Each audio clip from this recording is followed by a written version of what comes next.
You already know the drill. We back again with another episode of Buckle Up with the Boys. Don't forget to like, comment, and subscribe. So strap on your seatbelts, cause it's all pedal to the metal from here. And without further ado, your amazing host, Drew Billy.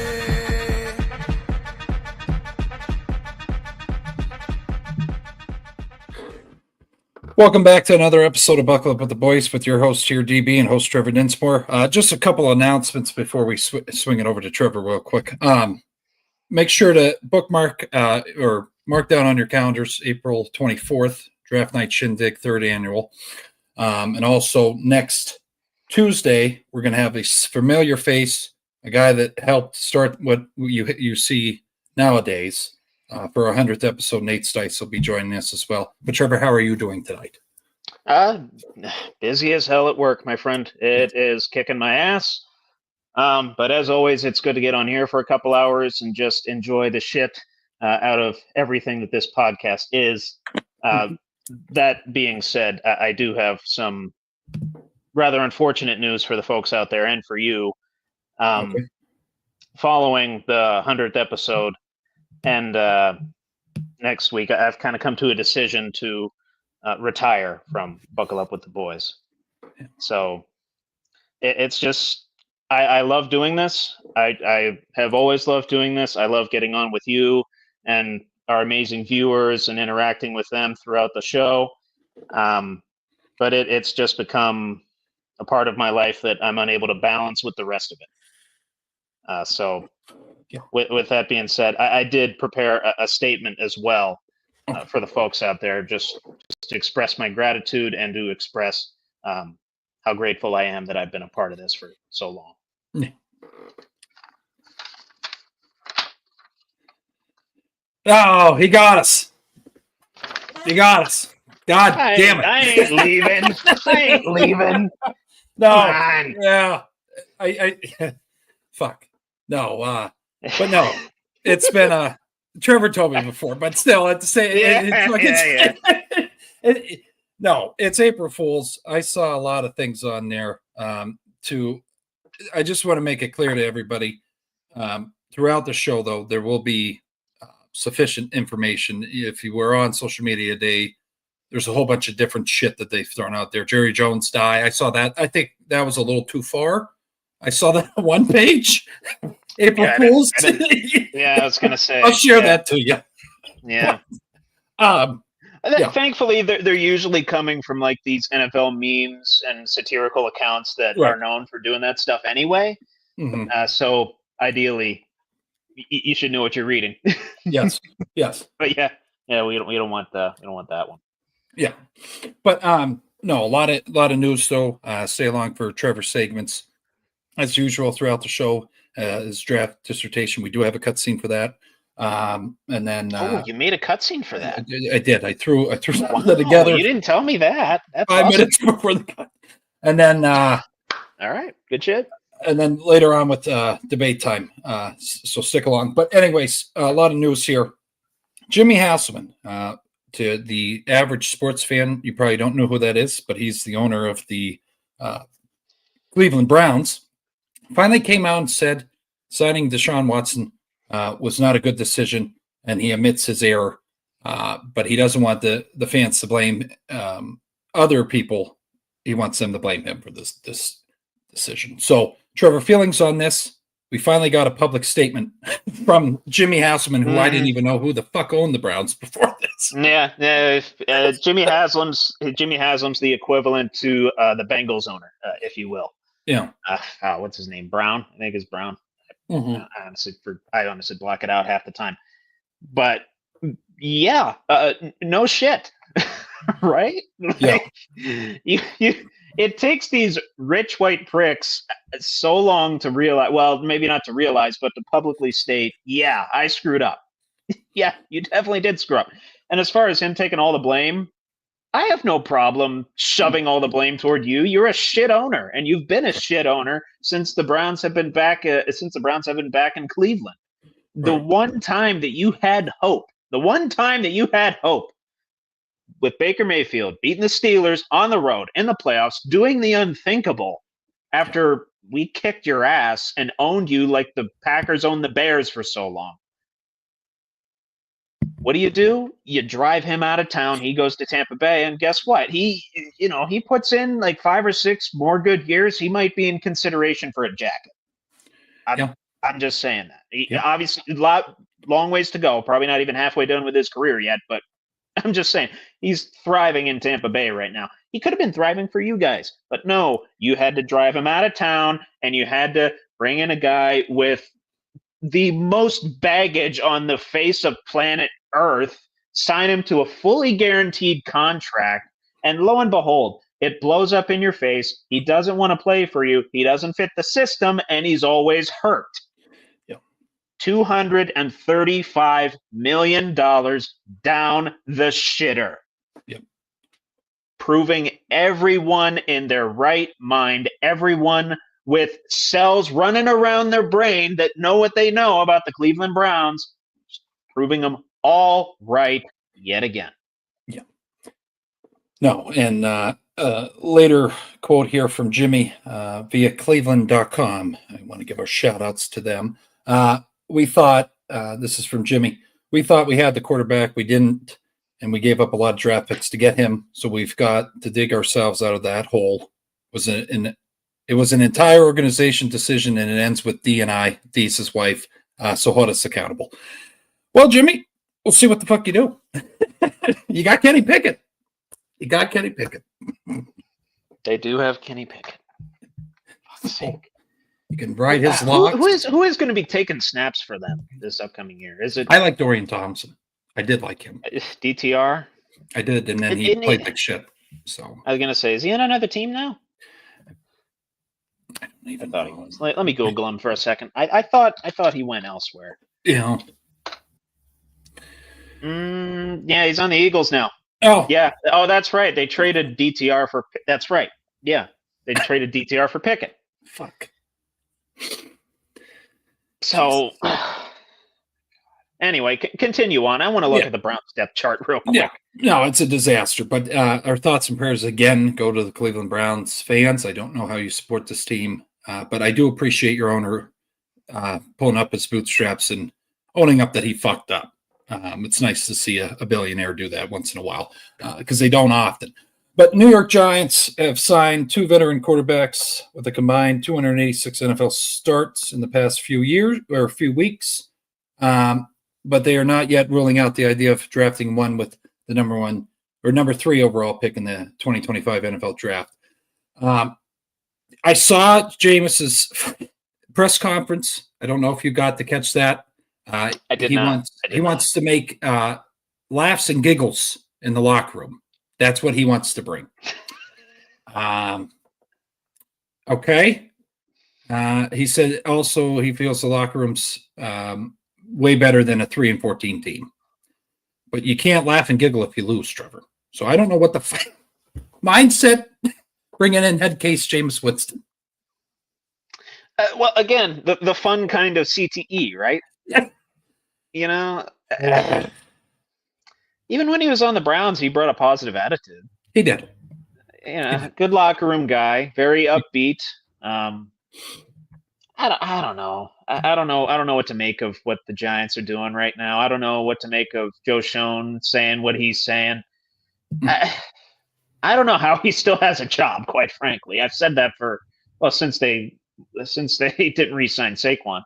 Right. I don't know. I really don't know what to make of the Giants, and I really don't know what to make of what they're going to do this season because they still got Malik Neighbors. Obviously, now you're going to have a QB1 battle between Russ and Jameis, you would think, unless if they go and draft Shadur, then what's going to happen there? You bring Shadur to the bright lights in New York. That's just a soap opera just waiting to happen. It's a disaster. I mean, it's enough that you have the personalities of Russ and Jameis in there. You throw Shadur in that QB room. Oh my God! You need to plant one of those little cameras in there and just throw that on reality TV and just see what the hell happens because it would be amazing. Yeah, Hard Knocks has to go there again. If they do Hard Knocks, yes. Yeah, Yeah, don't do the front office this time. We know they're a bunch of nincompoops. Like Yes. we know that me and you could probably make better decisions than they could. Yes. Barkley. Yeah. Just put it in the QB room. Like you did it specifically with the divisions last year. You expanded a little bit, but now let's focus in on like one position. Yeah. Just a thought. I agree. Just a thought. NFL films, Yeah. But switching over here, not going too far into it because we'll be talking about it later in later segments. But Aaron Rodgers, everybody knows me and Trevor are Steeler fans. It's a blessing, but it's a curse at the same time because there's a video that came out, him and DK Metcalf playing catch, doing a couple routes. Every social media account that I had got blown the fuck up with this, saying, ha, laugh emojis. You guys are screwed. I don't know what to do with it. Was it a nugget? I don't know. We'll have to see. I don't want to go too further with it, but did you see the clip? The clip of Tomlin you're talking? No, Rodgers throwing. Oh, Roger. Oh, no, I didn't see that. I didn't see that. But I don't know. Well, you're going to hear I don't know a lot tonight. I know. But we'll talk further about it. But I know I just had to address it to let people know that I didn't respond to. Yes, I saw your fucking message. I'm not happy about it. But I mean, throwing it in practice when the guy's wide open and you can kind of show off and make acrobatic catches is one thing. But when you're in the game and when you got a pass rush on you, and when you got all world corners and safeties on you, let's see what happens then if in fact Rodgers does come to the Steelers. Yeah. No, and then furthermore here, this was an interesting conversation because they just inked the deal with Lamar Jackson, 5-year, 260 and 2023. But John Harbaugh was asked about a potential extension further for Lamar for more money due to the competitive, how the market has changed. And he's saying there's nothing right now in stone, but internally there'll be a conversation about it. They just fucking inked the deal, Trevor. Do you think they're? I don't even know why this was posed. I don't know how much leverage Lamar would have in that situation. Because you're already How long's the deal? It's got to be like 3 or 4 years left on it. At this point, going to be 3. Yeah. Okay. Well, I was going to say usually those types of conversations intensify once a guy has 2 years or even 1 year left on his contract. So I'd imagine this is going to be much more of a thing next season and the season after that, if in fact it does go that far. I don't think it will, especially with how quarterbacks are getting paid nowadays, and with you want to lock up these all-world quarterbacks. You do. He's a perennial MVP candidate, and I know he hasn't won a Super Bowl yet. He hasn't even gotten to a Super Bowl yet. But honestly, in the modern NFL, he might be your best shot, and you want to keep him around for his entire career, much to the chagrin of Steelers fans. But still.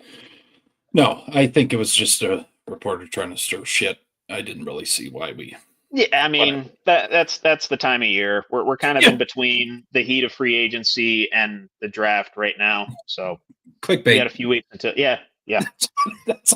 that's literally half the NFL offseason. Part of it's free agency where everybody goes nuts for like a week. Great. And then there's the week of the draft where everybody speculates, puts out their final mock drafts. And then in between all of that, and in between the trading as well, there's a lot of fluff, a lot of clickbait, and a lot of empty promises, quote unquote. Yeah. No. And then switching over here as well, Brandon Beane was also interviewed at the annual league meeting in regards to James Cook's contract. At this point, there's no conversation. There's no negotiation going on right now between both parties. So he's saying he wants more reps out of James before they agree to a deal. But now I just want to post this to you Bills Mafia guys and fans out there. They just signed Bedford, their second, I think, cornerback. Yeah, cornerback to a major deal, 4-year, like $65 million. So you maybe could have talked with James. I don't know. I mean, cornerback might have been a priority, Right. especially given what Josh Allen's able to do with. I want to say limited, but decent weapons around him. Yeah. Not all world weapons like Matt Stafford's going to have this year. Mm-hmm. So, I mean, you're still able to run the ball with Josh. You're kind of able to plug and play guys back there. And what's their backup's name? Had a really good season. Actually made a couple clutch catches in the playoffs. Johnson. Davis. Ty Johnson. Or Ty Johnson and Ray Davis. Yeah. Good. Pretty good platoon there. Oh, yeah. Yeah. And that on top of the recurring conversation that we've had about the devaluing of running backs. Hopefully Saquon Barkley's helping change that conversation with his Offensive Player of the Year numbers and his playoff performance this past season. Mm-hmm. Which even then kind of leans more toward why this is a surprise that it hasn't been capitalized on yet, whether it's Cook pushing or whether it's the Bills not engaging. Right. You would think that if you have an all-world running back, and I'm not saying James Cook is all-world yet, but if you have an all-world running back, might want to lock him up for a little while. That's just my thoughts. So as far as Bean saying, you need to get more reps, have another good season, that's fine. I think it's fair. It is. It is. It's tough for running backs to consistently perform year over year. Wear and tear, and 30 is the expiration date, all that good stuff. So it's hard to commit to them long term. You need to know what you have before you lock it up. Right. That's one move that I was okay with. I was fine with both. I'm fine with James Cook pushing for a contract. He should be pushing for a contract. I'm also fine with Brandon Beane saying, not right now. Not right now. Get another good season in, be very, very productive, and then we'll talk. Yeah. This is the last year of his contract? Going into the last year of his contract? Yeah. Okay. Mm-hmm. That makes it a little bit more dicey, but I mean, I would assume that there's some sort of option at the end of it. Yeah. It being a rookie deal. They could fuck him with a fifth year. They could. Yeah. They honestly could. If he has a just productive enough season, but not overly productive, mm-hmm. they could just tag him, or if there's a team option in there, they could exercise that to keep him around for I don't know whatever the minimum would be, right? Rather than signing him to a new deal. So I guess that's probably why the pressure's off to sign him this year. Yeah, I'm actually kind of curious on that. I'm gonna spot track that one. Okay, but you can keep going. Yeah. Also swinging over now. It was a sad day for me, Trevor, Steeler Nation. We believe in this kid. Justin Fields now is a New York Jet. We already know that. If you've been out of the sports realm of news, okay, you know now. But head coach Aaron Glenn believes the former Pittsburgh Steeler and Chicago Bears quarterback is poised for a solid season, and he has quite the confidence about himself. As we go further in the article here, Trevor, Aaron Glenn basically states that Justin Fields could be one of the greatest quarterbacks in the league this season. Real quick before I talk about Justin Fields, just going back to the James Cook thing, no option related to that, but they could exercise franchise tag. Okay. So they could just tag him, pay him whatever the franchise tag is at that point. It's adjusted for inflation every year. Yep. And then just move on from there. Try to renegotiate whether through that offseason or throughout the season. But you said Aaron Glenn, Justin Fields could be one of the greatest quarterbacks. Yeah, top-notch quarterbacks this season. Yeah, I mean, he fits the mold of a modern quarterback. He has to improve the throwing a little bit. Yes. I mean, we saw that with the Steelers, primarily short yardage stuff, not a whole lot of deep balls. And when he did throw the deep ball, has good arm strength, but needs to be a little bit more accurate. Mm-hmm. And, that's, of course, by NFL standards, needs to, be good on the back shoulder, needs to be good to the inside, all that good stuff. But it depends how they use him. It really does. I mean, you're changing philosophies a little bit too, because you went from Rodgers, who is stationary as Stonehenge, to Justin Fields, who we saw last year, went 4-2 with Pittsburgh, was able to exercise the run game quite a bit. That triple option was very effective for the Steelers. Actually, read option was very effective for the Steelers. So you're kind of going toward that offense, and I'm excited to see how he works within it with the likes of Breece Hall, with the likes of Garrett Wilson, and the rest of the folks on that offense. Jets do have a pretty good offensive line. They could improve it through this year's draft, and I think they will. As per my draft dissertation earlier, I had them taking Josh Simmons. So yeah, it makes sense. Josh Simmons, another Ohio State guy. Toss him with Justin Fields. There's that little connection there. Yep. Yeah. Be fun. It'd be fun. Yeah. No, I wanted Fields. We hope him the best for the Jets, but I did too. But now we're going to go from Fields, who is quicker than quick from a quarterback's perspective, to stonier than Stonehenge, Aaron Rodgers potentially. Yeah. We're going the opposite way. Yeah. No. Disaster. But not a disaster, because we saw a different side of Stephon Diggs in his last presser after joining the Patriots. Signed a 3-year, $69 million deal. I don't know if that was on purpose at 69, but good number, Stephon. Way to get the dollar amount. But I don't know if it's exactly 69. It might be 69 point something or 68 point something. Right. But we'll enjoy the 69 while it's out there, sure. Yeah, but no, in his presser, he said, this is a quote from Stephon from his presser with again signed by the Patriots. I'm excited. I'm really looking forward to it. He makes a comparison here, which we've talked about on this show before. Drake May plays a lot like Josh Allen. Stephon goes further and says, well, people say through the grapevine he acts a lot like Josh Allen. That was my guy, so I look forward to meeting and connecting with him. Kind of gives a public nod to Josh that we have not got since he left the Bills. So it's kind of nice. Yeah, I thought there were a lot more sour grapes there. Yes. Than there was reverence. Yeah. So, yeah, I don't know. Do you turn 30 in the NFL, then all of a sudden your attitude changes? Or that might be the case for Stephon Diggs. I think he's 30, 31 years old now. Yeah.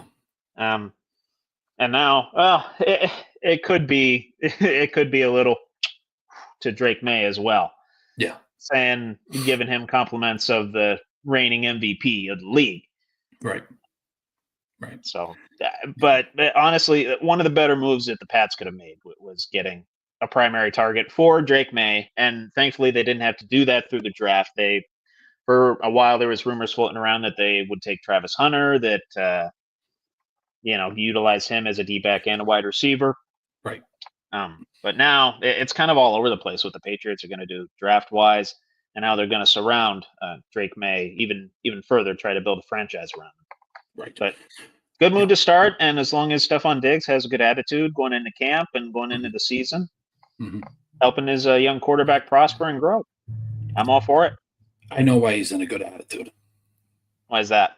Robert Kraft's shown him all the spots. If you get my drift. Yeah.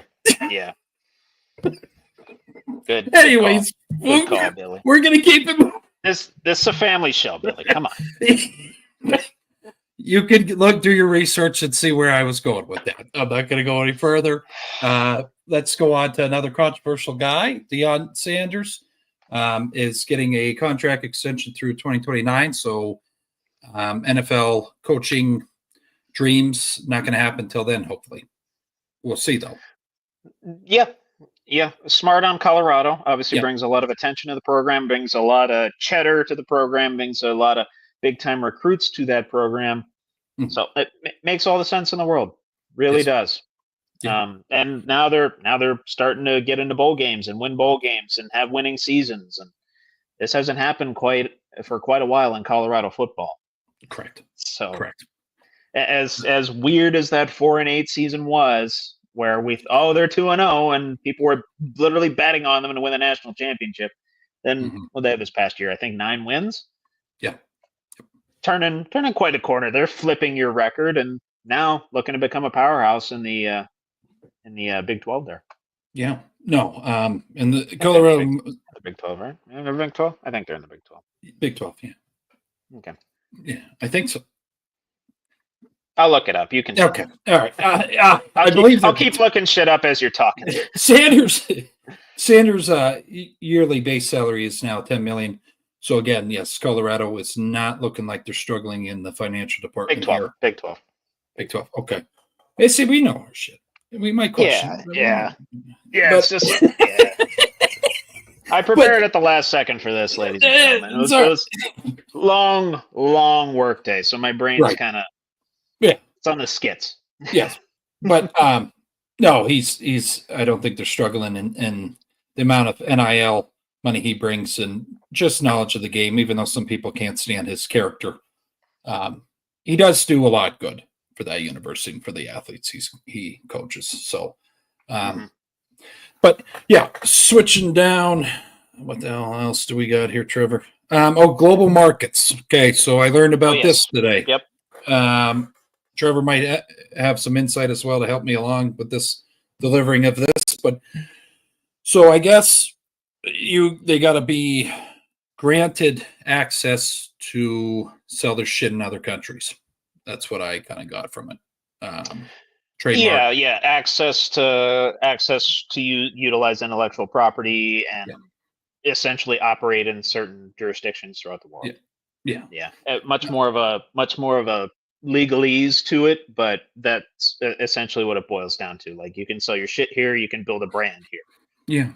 Yeah. Which I didn't even know that was a fucking thing. But we learned a lot. Honestly, I didn't even know that had to be a thing because I'd see people in Ireland wearing Steeler jerseys. There's a what do they say? There's a Steeler bar in pretty much every country. I don't know. We needed that, but I guess it's a facilitation tool for teams to tap into new markets. Yeah, I'll just rattle these off though real quick. Baltimore Ravens were given rights in United Kingdom. Green Bay Packers given rights in Germany, Ireland, and United Kingdom. The Chargers in Greece. Very interesting there. We're going to Greece. And then the Commanders are given rights to the United Arab Emirates. Am I saying that right, Trevor? Yeah, United Arab Emirates. Yep. Emirates. All right. And then got it. 2 new markets, Greece, Chargers, and then, like I just stated, United Arab Emirates. What else? Arab. Arab is South. Arab. Arab. There you go. Yep, you got it. But existing expansion. Apologies to those who just celebrated Ramadan. But existing expansions. So this gives them, I guess, more chances to sell the club merch, like Trevor just alluded to. The Cardinals are up in Canada now. The Lions are in Brazil. Colts in Switzerland. It's kind of fucking cool. Chiefs, Spain, Ireland, United Kingdom. Raiders, Australia, New Zealand. Los Angeles Rams, back to that. United. Arab. Yes. Philadelphia Eagles, Brazil. 49ers, back to that. United. Arab. Seattle Seahawks, Australia, New Zealand. Okay. Didn't think I was going to. You know how I just felt there, Billy?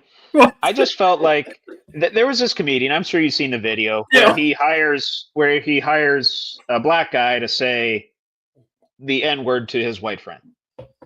Oh no shit! He's like, "What the hell are you doing?" Oh and boy, the black guys. Yeah. That's literally how I felt saying Arab right there. I screwed up, and then I just said, "Fuck it, we're gonna make it."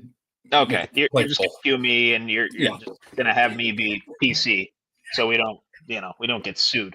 I felt like I was working with an AI right there. Dollars that we're worth. I apologize. I felt like I was working with the AI. Okay, and that was a topic today. Yeah. As well.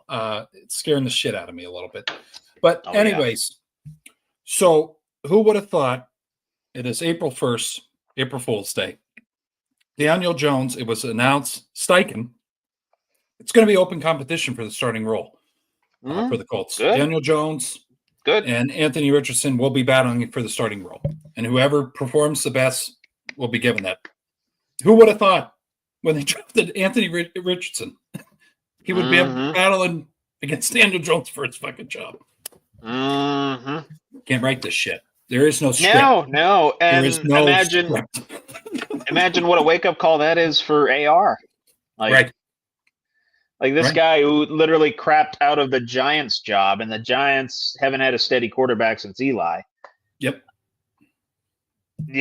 What do you say to yourself at that point, other than, I got to start working my ass off here.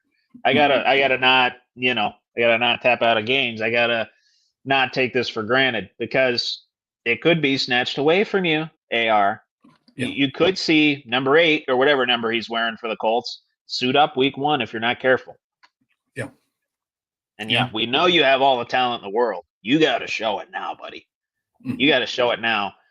And not saying that beating Daniel Jones is showcasing that to the nth degree, but you just got to showcase it to some degree at this point. You got to figure it out, and you got to figure it out quick if you want to hold a job in this league. Yeah. That's how the cookie crumbles, my man. Yeah. It's a success-based, it's a results-based business. Yeah. And business is coming for you right now in the form of a 6'5" prospect from Duke. Yeah. Yeah. I shouldn't say he's kind of a veteran at this point, but you catch my drift. No.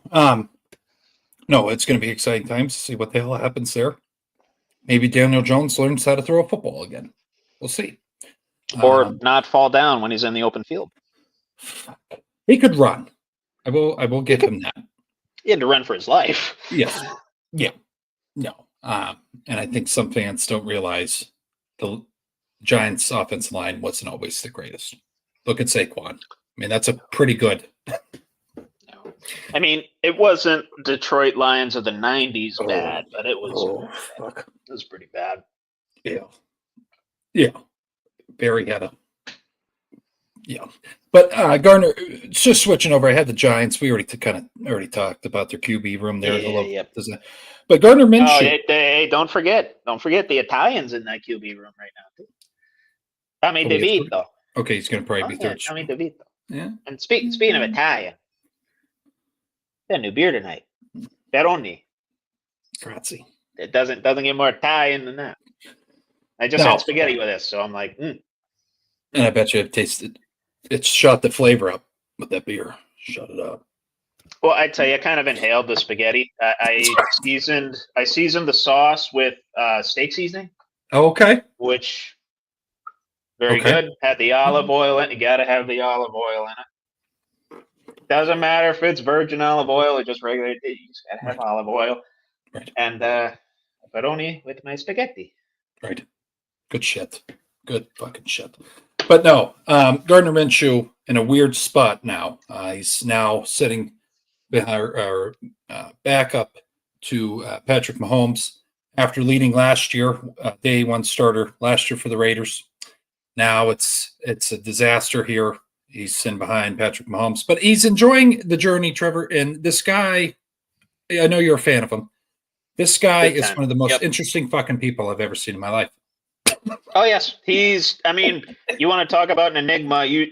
Netflix should have made a documentary about Gardner Minshew, not about Aaron Rodgers. Yeah, Gardner Minshew might still be, going off into the woods and doing body paint and singing songs and doing dances and doing all kinds of psychedelics, but at least he does it while living in a van and while being an absolute vibe on and off the football field, right? Yeah, yeah. I don't know a person that dislikes this guy. Yeah. I've not met a person that has a strong sports sense that dislikes Gardner Minshew. Mm-hmm. He's just a cool guy. He's so chill, and he's like he's like what you would want in a frat guy. Mm-hmm. He's all vibes without being a douchebag. Yep. Yeah. Sounds like a good guy to me. I mean, you want to talk about the short list of people that I need to one day have a beer with? Top 3, probably right now. Stone Cold, obviously. John Daly. I want to do 18 holes with John Daly. I'll probably drink 30 beers and die, but, it'll be a hell of a death. And Gardner Minshew's up there too. Right. There's my top 3 right there. You heard it here first, folks. Yeah. No. Just interesting. You're on top of the world. He's behind Patrick. I said disaster, but he's just embracing every moment. He's still an NFL quarterback. Oh, yeah. He's making millions of dollars to now hold a clipboard. So correct. Yeah. I mean, just ask Chase Daniel how that worked out for him. Correct. No. Throw in a little WWE here real quick. Not going to really touch on the John Cena situation that I think Trevor touches on in a segment. But there were some questions brought up, and I just threw this in right before the show because I thought we should talk about it.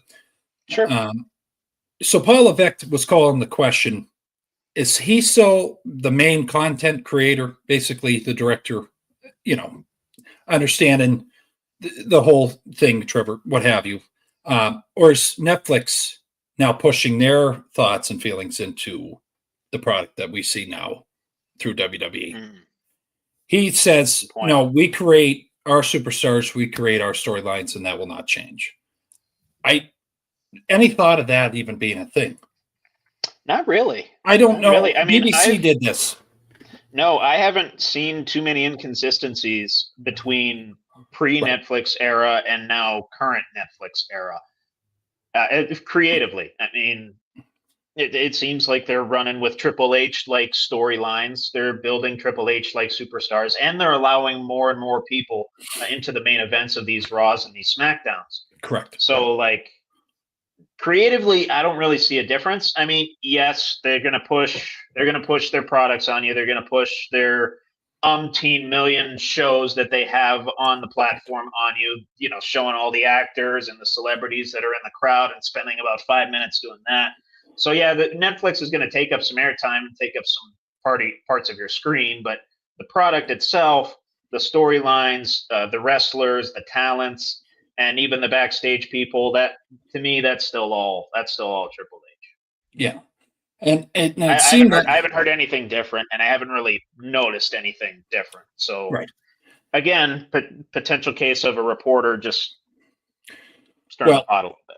I'll say this before I say my feelings in the other quotes he has, but I will say I think Paul Levesque will his era will be respected for having women actually have a part in the content. Oh yeah. What's her name on NXT? Yep. God, I forget her name. Just defended 2 titles in one night. Okay. History. Oh wow. I want to give her a nod, so I'm going to look her up. But yeah, continue giving your thoughts. Yeah. And if you look at the interview, you can kind of, it's hard to, if you haven't watched many interviews with Paul Levesque, he's pretty cool, collected guy. But if he hears something he doesn't like, he's going to give you the answers.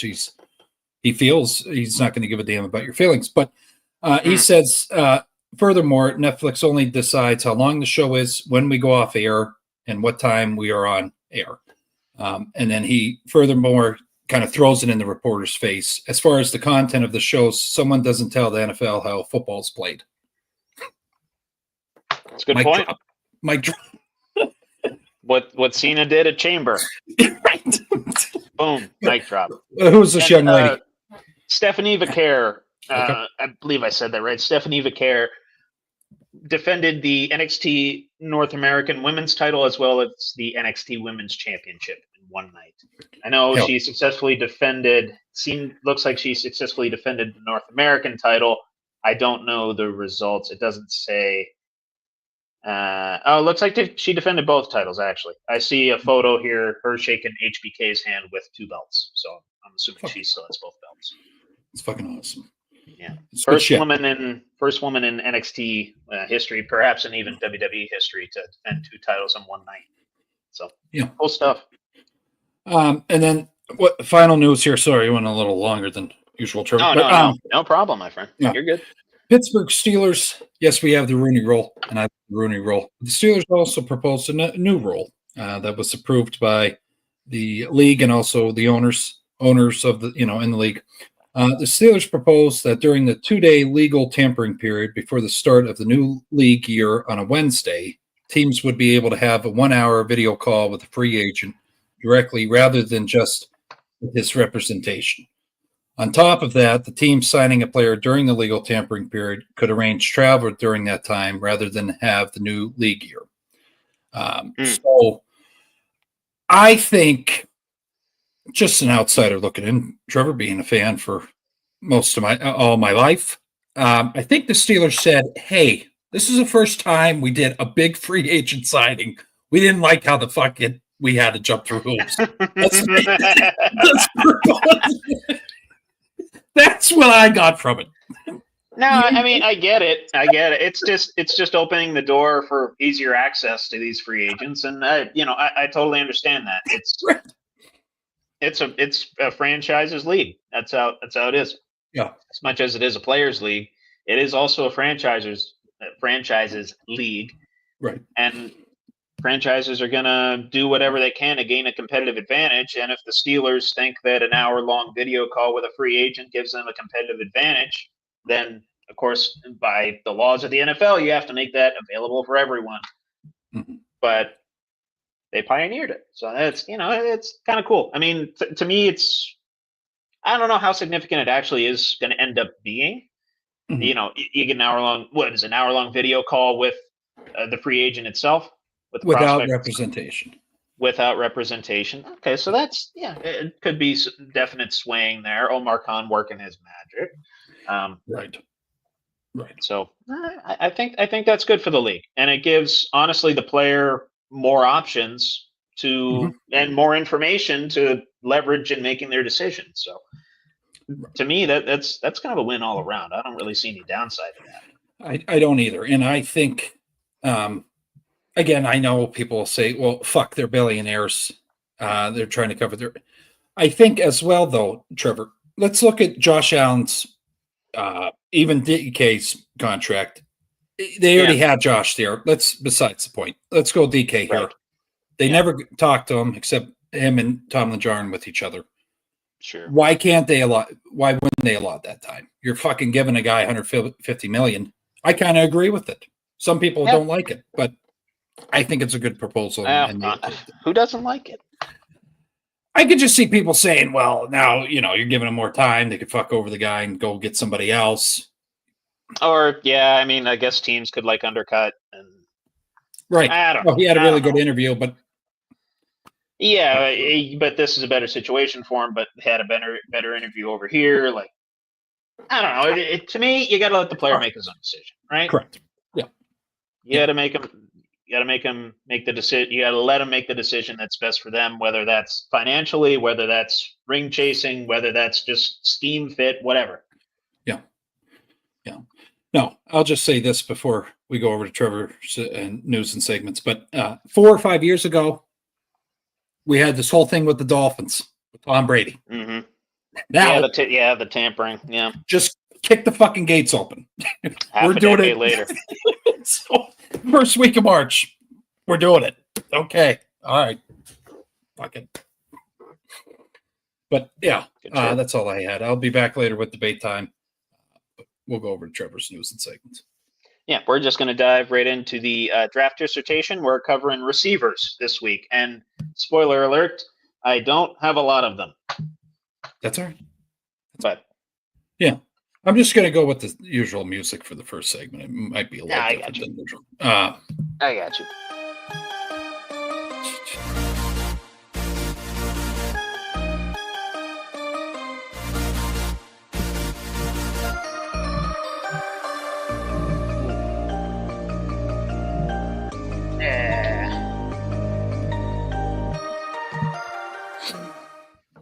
You got the last of me struggling with the jacket. That's all right. The whole interlude.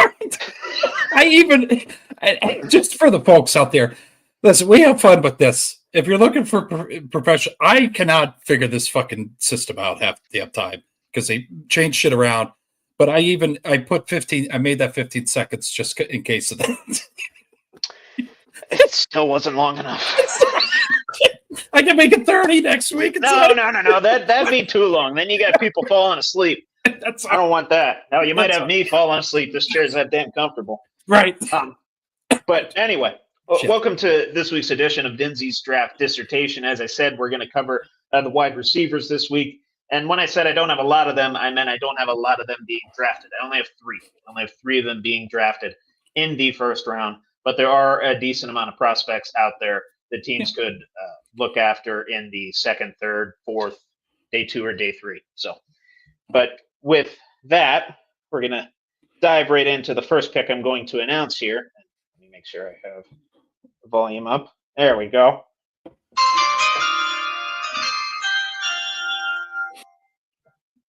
Hell yeah. There we go. With the 20th pick in the first round of the 2025 NFL Draft, the Denver Broncos going to add to their receiving core and select Titora McMillan, wide receiver out of Arizona. I love him. Yep. He's the consensus first wide receiver off the board. Pretty solid prospect here. Obviously, first overall at his position, 15th overall at all positions. Draft grade of 90, 6'4", 219. Tall guy. Think of George Pickens. Got a 6.4 prospect grade, meaning could be a good starter within 2 years. And he's getting comparisons to one Drake London of the Atlanta Falcons. So very good. Think of his playing style. Very tall, can move vertically down the field. Pretty good route runner. Think of Territory McMillan as well. Yeah. But anyway, good possession receiver with the ability to create big plays. Had a total of 26 touchdowns in his 3-year career while at Arizona. 3-year playing career, I should say. And then also has a lot of highlight reel TDs and catches and things of that nature. Yeah. Scrambles along with his QB, very good size. Kind of the best all-around prospect in this year's draft.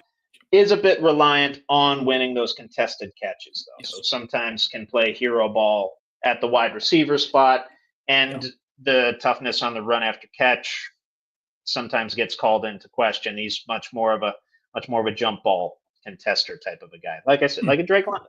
Yeah. So, how's he going to do? I think he's just some of the film deep threat. Oh, big time. Yeah. Mm-hmm. And Drake, potentially the best film in this year's draft at the receiver spot. Without a doubt. I knew we were doing receivers, so I tried to watch some of the guys that we would be talking about. He does remind me of Pickens, though. If there's contact, tries to get out of bounds, get down, not really much of a stiff arm or get the fuck off me. Does take a little bit better care of the ball from my understanding. Oh, yeah. He wraps it up. Pickens will sometimes, he'll do a magic trick with the ball, which drives me insane. But but no, I think he's the best option. And you and me have talked about it. If they wouldn't have got Metcalf, this is who I want the Steelers to look at. Yep. Mm-hmm. So, amen to that. Amen to that. Yeah. Thankfully, I had their pick mocked after that whole Metcalf thing went down. Yes. But as far as his fit in Denver, he's fitting in with it's Cortland Sutton. Cortland Sutton. I couldn't get his name out. Troy Franklin. Yes. I was going to say they already got a good core of receivers there, as well as Bo Nix. Yeah. Can't think of the guy. Like I said, they got rid of Jerry. Brain's dead tonight. Dead tonight, ladies and gentlemen. You got to fill that hole that Jerry left. They get rid of Jerry Judy. They need that fucking splash guy. And I think Mims, that was the other guy. Marvin. Mims. They're gonna have a hell of a fucking wide receiver core. Yeah, that'll be a nice room. That'll be a nice room. Pretty young too. I mean, you got Cortland Sutton at the one spot. You got a deep threat in Mims. He made some big plays, even in the playoffs last year. We saw that against the Bills. Yep. Yeah. Good compliment and a good fit within Sean Payton's offense, I would think. Mm-hmm. Gives Bo Nix another weapon to develop even further. I mean, we saw how well he was doing with the limited options that he had in year one. So this guy too. Moving on, we're going to go not too far down here. We already had the Steelers and the Chargers picks covered at 21 and 22. We're going to move to the 23rd pick, and that is the Packers pick. Oh. Okay.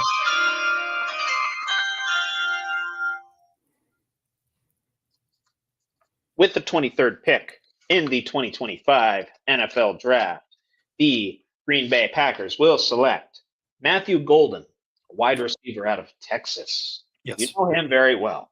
Yes. You know him very well. I know him from the college football video game because him and Isaiah Bond would just absolutely torch. Oh. Yeah. But anyway, this man out of Texas, second overall at his position as far as a prospect rating goes, an overall rank of 25, got an 89 overall draft grade, smaller side, 5'11", 191, got a 6.42 prospect grade, and ran a 4.2940. And bear in mind the record set last year by Worthy, 4.21. Yeah. So approaching that. Getting comps to one Chris Olave of the New Orleans Saints. I could see that. Yep. Yeah, good route runner, pretty sharp in his route running, especially like around the turns on slants. Not rounded. You don't want a rounded route runner. Otherwise, DBs get a chance to step up and undercut those receivers. Yep. Just as well takes command at the physical point of the game when it comes to contested catches, not overly reliant on those as well. And with the advent now of the 35-yard touchback, kick returning probably going to be more prevalent. Very good kick returner while he was at Houston. He had even a couple touchdowns while he was a sophomore there. So kind of a plug-and-play guy. You can kind of put him anywhere, which is really nice. Unfortunately, did only have one season of ideal receiver production while he was in school, and that was with Texas, where he had 58 catches, 987 yards, and 9 touchdowns. But still, pretty impressive for his senior season there. And just as well, sometimes lacks focus during the route and can sometimes lag off a little bit, and not really rounded in his movements. He's very quick, very agile, but sometimes just loses focus if he's covered or if the play is not coming his way. He doesn't like being a decoy. Okay. But anyway, also very reliant on his pure athleticism, not very physical when it comes to receptions after the catch and things of that nature. Needs space to operate. Yeah. I'd say Olave. But I think he's a taller version of Tyreek Hill. Fast as fuck. But if you get him on the line, Trevor, he don't like that contact. He don't like that shit. I was going to say, if you bump him, it's tough. It's tough for him to get going. Yeah. Needs space to operate. Very, very good in zone coverage, against zone coverage. Yeah.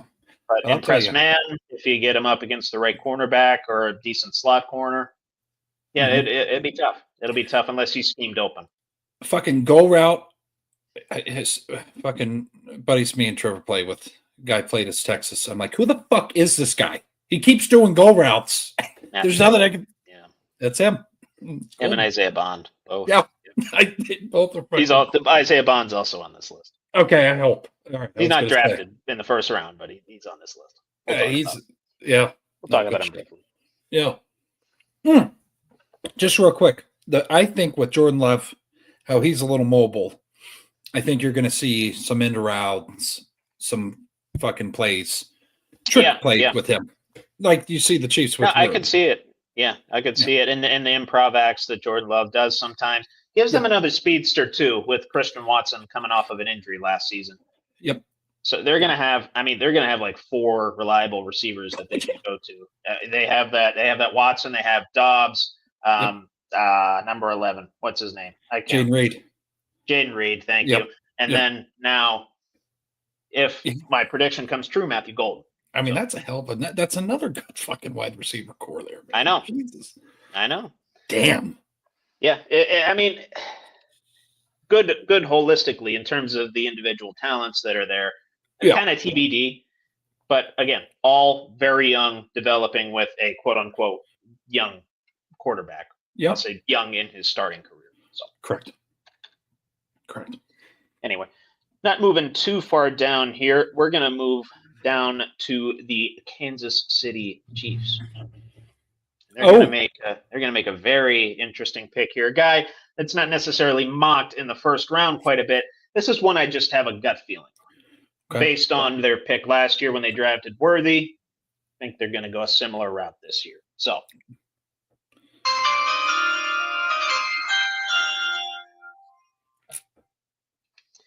With the 31st pick in the 2025 NFL Draft, the Kansas City Chiefs will select Luther Burden III out of Missouri. Really? Okay. Yes.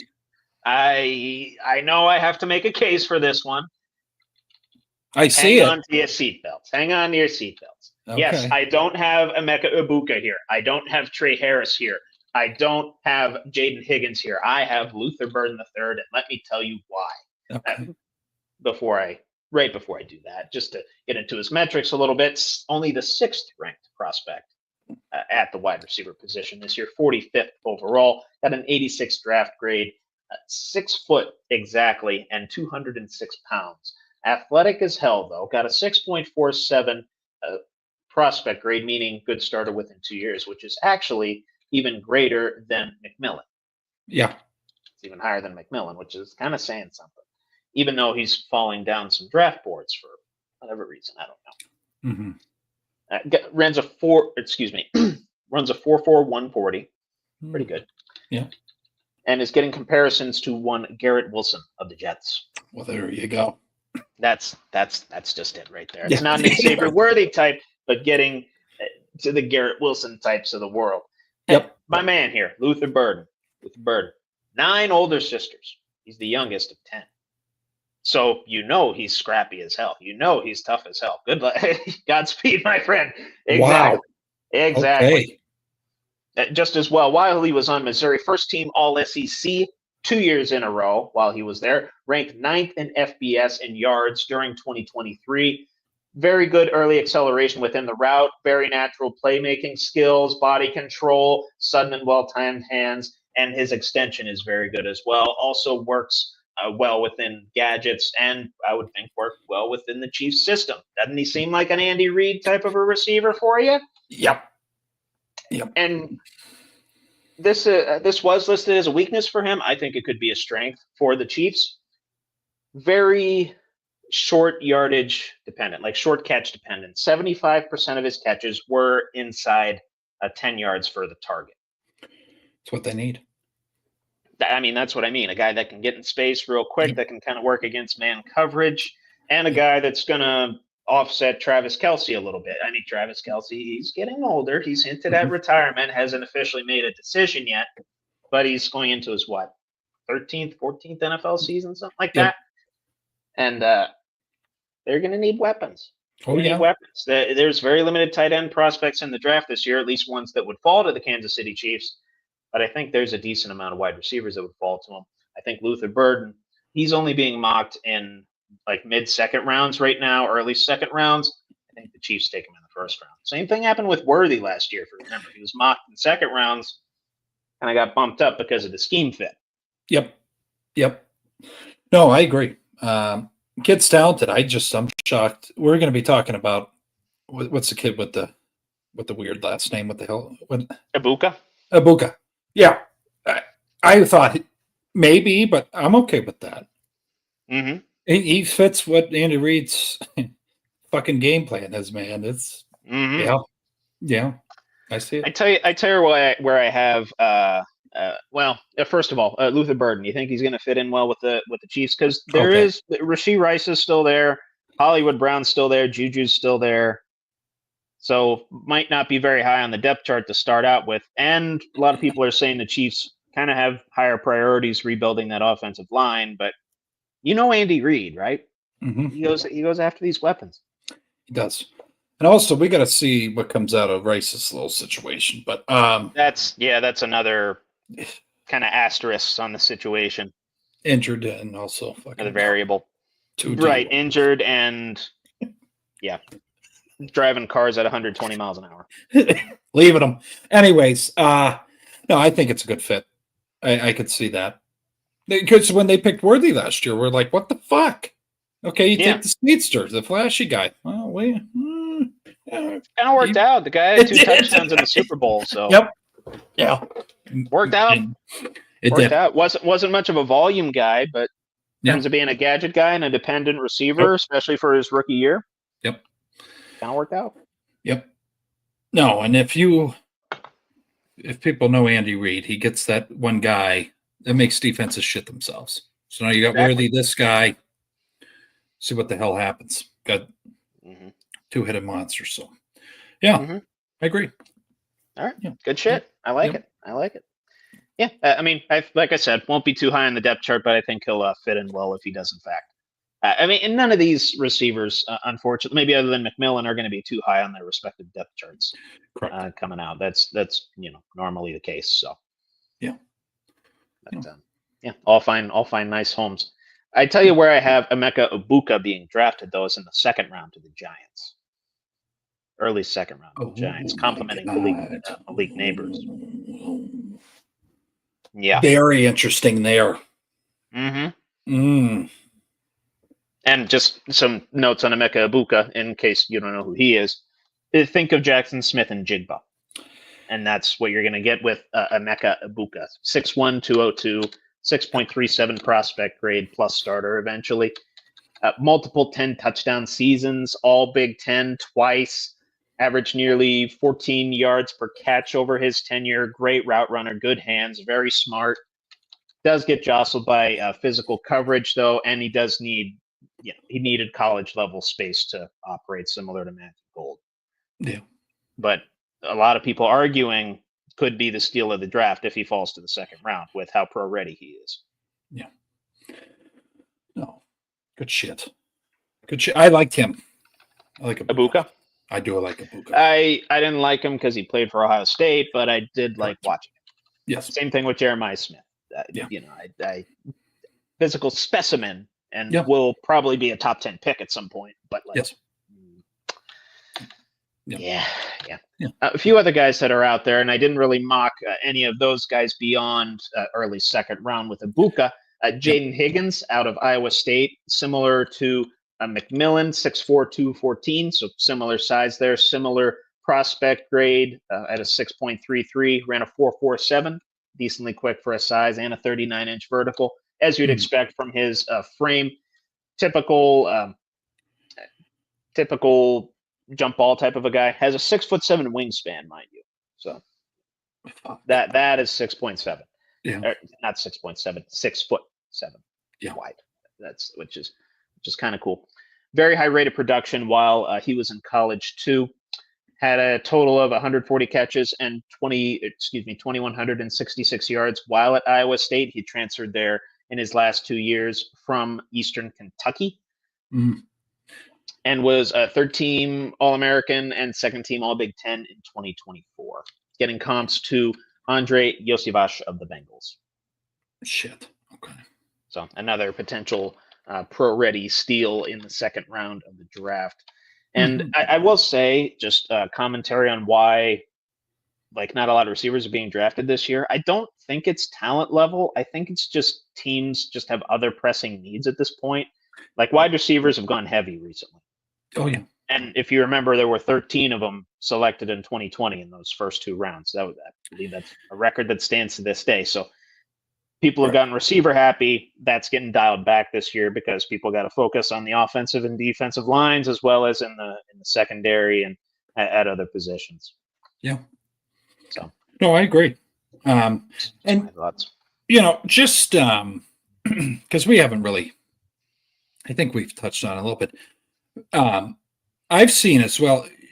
You got to see all these athletes that are trying to get drafted, and there's just sometimes no spots, and they just got to get a regular job. It's just, or they go to the what the fuck's that other league, XFL or whatever the hell, UFL, I think it's UFL, called. Fucking UFL, Canadian League, Arena. I don't even. They still have Arena. Yeah, they still have Arena. I think so. Yeah. As far as I know. Bozo got in trouble years ago, so that's when I knew that was still a thing. Yeah. But I just. Arena's still a thing. Terrell Owens was playing there. Okay. All right. So Johnny Manziel. Yes. But so it's still, it's not as big of a thing, but it is a thing. Yeah. I just have to say that, when we're going through this draft, there's some positions that there's just no spots. No, you're right. I agree. Yeah. Yeah. So no, it's not because they're not good. Right. It's just but yeah. And I will say there were some mock drafts that I saw out there that had either Higgins or Ibuka mocked to the Bills, which I thought was very interesting, considering the amount of receiver talent they already have, and they drafted Keon Coleman last year. And they paid Shakir that fucking. And they paid Shakir. Yeah. Wow. And they got a two-headed monster at tight end still. Yeah. So I thought that was interesting, even with the pending, James Cook thing. Yeah. Yeah. So, yeah, interesting stuff. A few other guys I want to touch on here before we move on to what's more likely. Trey Harris out of Ole Miss, another speedster, 6'2", 205, similar to a Alec Pierce, if you will, can run routes pretty well, good deep threat, and good hands. Mm-hmm. Then another guy out of Iowa State, Jalen Noel, 5'10", 194. I think of Sky Moore when you think of him. Speedster, gadget guy, not necessarily the best contested catch receiver, but still can be a playmaker for you if put in the right situations. Yep. Just as well, another receiver that actually transferred from a decent set. Well, actually transferred to TCU, I believe, from a smaller school. Can't remember. Should have written down what that school was. But Jack Beck, TCU, 6'1", 214, similar to a Cedric Tillman for the Browns, if you are aware of him. Yep. Yeah. And then one guy that's getting comps to Jalen Waddle. You know his name. You know his number. 007 James Bond, because of his last name, Bond, Isaiah Bond, Texas. Yeah, definitely a deep threat specialist. Mm-hmm. Yep. We'll have an interesting time finding a good home, I would think. Yeah, I think he'll get drafted when he's like the best player available. Yeah, I don't know of anybody that's like looking to go get him at this point. Right. And that, he didn't have a ton of production while he was at Texas. I think at most he had like 40 catches in a season, but still. Yeah. No, he's a threat. To pay attention to. Oh, you bet your ass he's a threat. Once had, I think it was like 250 yards on a college football 25 game when I played Texas. Yeah. It was not fun. I somehow still won. I think it was like 23-21 or some bullshit. Right. But Isaiah Bond almost made me throw my controller through my big Samsung TV. That wouldn't have been good. He's a fucking problem. Yeah. He's an issue. I mean, George Pickens calls himself one issue. Isaiah Bond is the issue. So, yes. Yep. A few other guys I want to touch on. Alec Eomenor out of Stanford, a Canadian, by the way, won the John Corning Trophy in 2023, which is the top Canadian native in college football. And he did it while at a struggling Stanford school. So got to give him a lot of credit for that, getting comparisons to Rashee Rice of the Chiefs. Obviously not with the off-the-field stuff, just with the on-the-field stuff. Right. Idiot. So, yeah, good acrobatic catcher right there. Very good in the run game, willing to participate there. Does struggle against tight man coverage, and just as well, kind of a tell for receivers. Pops up when he's like in his route break, so the defender knows when he's going to break, whether it's outside, inside. Pops, how he's running like this, then he pops up to angle his route. So a little tougher there. Anyone else that I wanted to? Oh, yeah, Tez Johnson. You remember Tez Johnson? Big Ten championship game? Yes. Yeah, I remember him. 11 for 181 and 1 TD. That's what he had in that Big Ten championship game. Fuck. Absolute stallion in that game, and very good while at Oregon. Nice inspirational story here. Did leave his home. His mother, Shamika, allowed Tez to move in with Bo Nix's family from 2018 onwards. So while at Oregon, he was living with the Nix family to, and I quote from Shamika, pursue a better life. So pretty good stuff there. Yeah. Getting comparisons to Tank Dell. So a slot guy could fill in that kind of specialist role. Yep. Undersized. 5'10", 154. So think of, he's even lighter than Xavier Worthy, for example. So very much a slot specialist, but Yeah. I don't know. I could find a home, and obviously a very inspirational story. Oh. Didn't have, I imagine, had a good upbringing with his mother, but the situation just wasn't right. Had to move in with the Knicks family, and as far as I know, he's been living there ever since. And moved in there 2018. Wow. I know they did a profile on him on College Game Day one week. Might even been during the Big Ten Championship week. And then obviously he lit Penn State up and became the bane of my existence for 3 hours. Yeah. No, special talent. Very familiar with Taz. Mm-hmm. Yeah. Good shit. Good Losing shit. my shit at a bar. Thanks, Taz. Fuck. Which bar? It's in Alkaville. It's during her Christmas party. Oh, hey, we're having a good time. I'm glued to the fucking TV. Hey. Penn State's playing Oregon here. Tez is killing us here. One more inspirational story that I wanted to touch on here. Isaac Tesla out of Arkansas. Okay. Fought up from a D2 Hillsdale to get to the SEC and be a decently productive receiver while a Razorback. Stands 6'4", 214, so similar build to guys like McMillan. Mm-hmm. And actually got a 6.13 prospect grade while only being the 215th overall ranked prospect. So pretty good. Yeah. Pretty good. Translates to being a good backup with the potential to be a starter eventually. Does run a 4.43 40, bench 17 on the bench press, 39.5-inch vert. Getting comparisons, and this is pretty lofty, to Nico Collins of the Houston Texans. And the only reason, I guess, that he's kind of fallen this far, did only have 66 catches over the course of his 2 seasons while at Arkansas. So not overly productive. Did have a good yards per catch average. That was at around 19.5, but still very limited production in the pure catches department. So, gotcha. So, potential sleeper on day 3 to go after. Has the talent and the physical skills to thrive, but maybe not necessarily the film. Yeah. No, I love the good stories, though. I mean, that's impressive. D2 with SEC. Mm-hmm. Yeah, and while he was actually at Hillsdale, he did win his conference's Offensive Player of the Year award and was named Team MVP. I guess this Perdoni is a little more fizzy than I thought it was. No, you're right. The work ethic, though. I can feel just like a ball of gas right here. Yeah. But yeah. No. And I will say, I think he's like 24. So a little bit older starting out, but is rumored to still be in the early stages of his development. So he could get to the NFL and develop even further. Could be a, Antonio Brown type. Correct. I mean, there's that potential. Yeah. No, I agree. Good shit. Tesla. Remember the name. Tesla. Seems like a guy the Steelers would draft. Draft him in the 6th round, maybe. I could see it. Yeah. I wouldn't mind it. I like your story. I wouldn't mind. I don't know anything else about you. You went to Hillsdale. Yeah. Come on. That's Tomlin. That is Tomlin. Hell, he would draft all receivers from William and Mary if he could. Oh.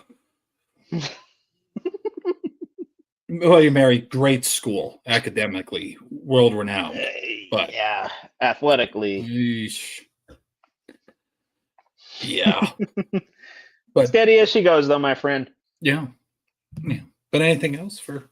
No, that's unless you have anything. That is it for Dinsy's draft dissertation for April Fool's Day. We are going to cover the cornerbacks and safeties next week. So the opposite side of the wide receiver skill positions on the defensive side.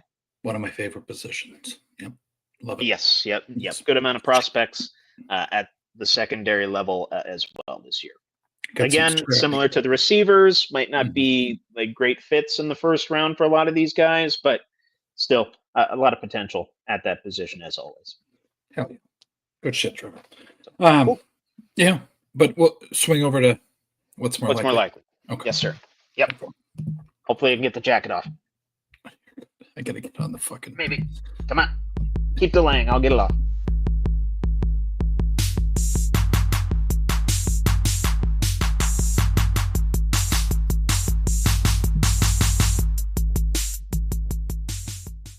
did it. He did I it. got it. And that's 12 seconds. That's 12 seconds, folks. You tell me you get a suit coat off in 12 seconds. I can't. But I did have it unbuttoned, though. I did kind of cheat. But yeah. Another edition of What's More Likely with Trevor Dinsmore. Thank you, sir. Appreciate it. Yep. So we're going to actually talk a little bit of baseball because we haven't talked about that much. Yep. Obviously, opening day happened. Yeah. The Pirates are the Pirates, but we're not talking about the Pirates right now. We're talking about two of the best players in the league, and one that just hit 3 home runs the other day, apparently with these new jacked bats that the Yankees have, Aaron Judge, and his counterpart in the NL, Shohei Ohtani.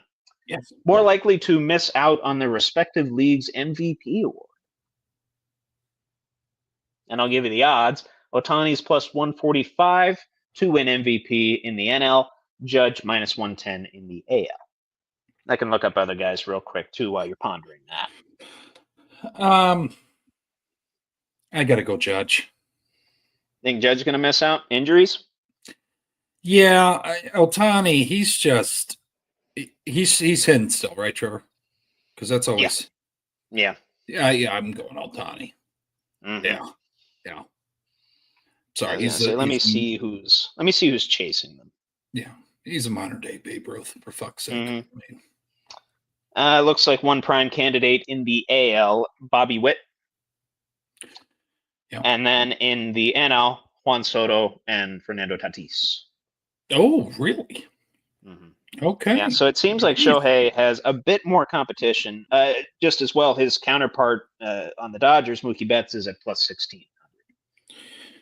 I knew Mookie would be up there. Mm-hmm. Yeah, right behind Ellie, who's at plus 1,000. And some people saying that Ellie's going to get 70 stolen bases this year. I could see it. Yeah, I mean, watching some of the clips, it's like, whoa, okay. This guy's a different animal. I see why the fucking sports card hobby loves the shit out of this guy. He's just a freak. But Tatis, way to put down the juice. Hopefully. Way to go. But I'll go Judge. Poetry clap. I'll say Ohtani, just because he has more competition. And he's going to be dividing his time between pitching and hitting. I don't know how much that's going to wear on him. Okay. Now that he started doing that again. So, okay. We'll see. I'll say Judge, though. As long as he keeps using that, I don't know if they're corked bats, but they're like more aerodynamic bats that the Yankees are using. I don't know exactly what the difference is. I mean, there's a lot of bullshit, I guess. People are not happy. I understand. I don't know how legal that is, but it's publicized, and Manfred's not doing anything about it, so I imagine it's legal. Is it ethical? But here's the thing: Judge really isn't using that bat.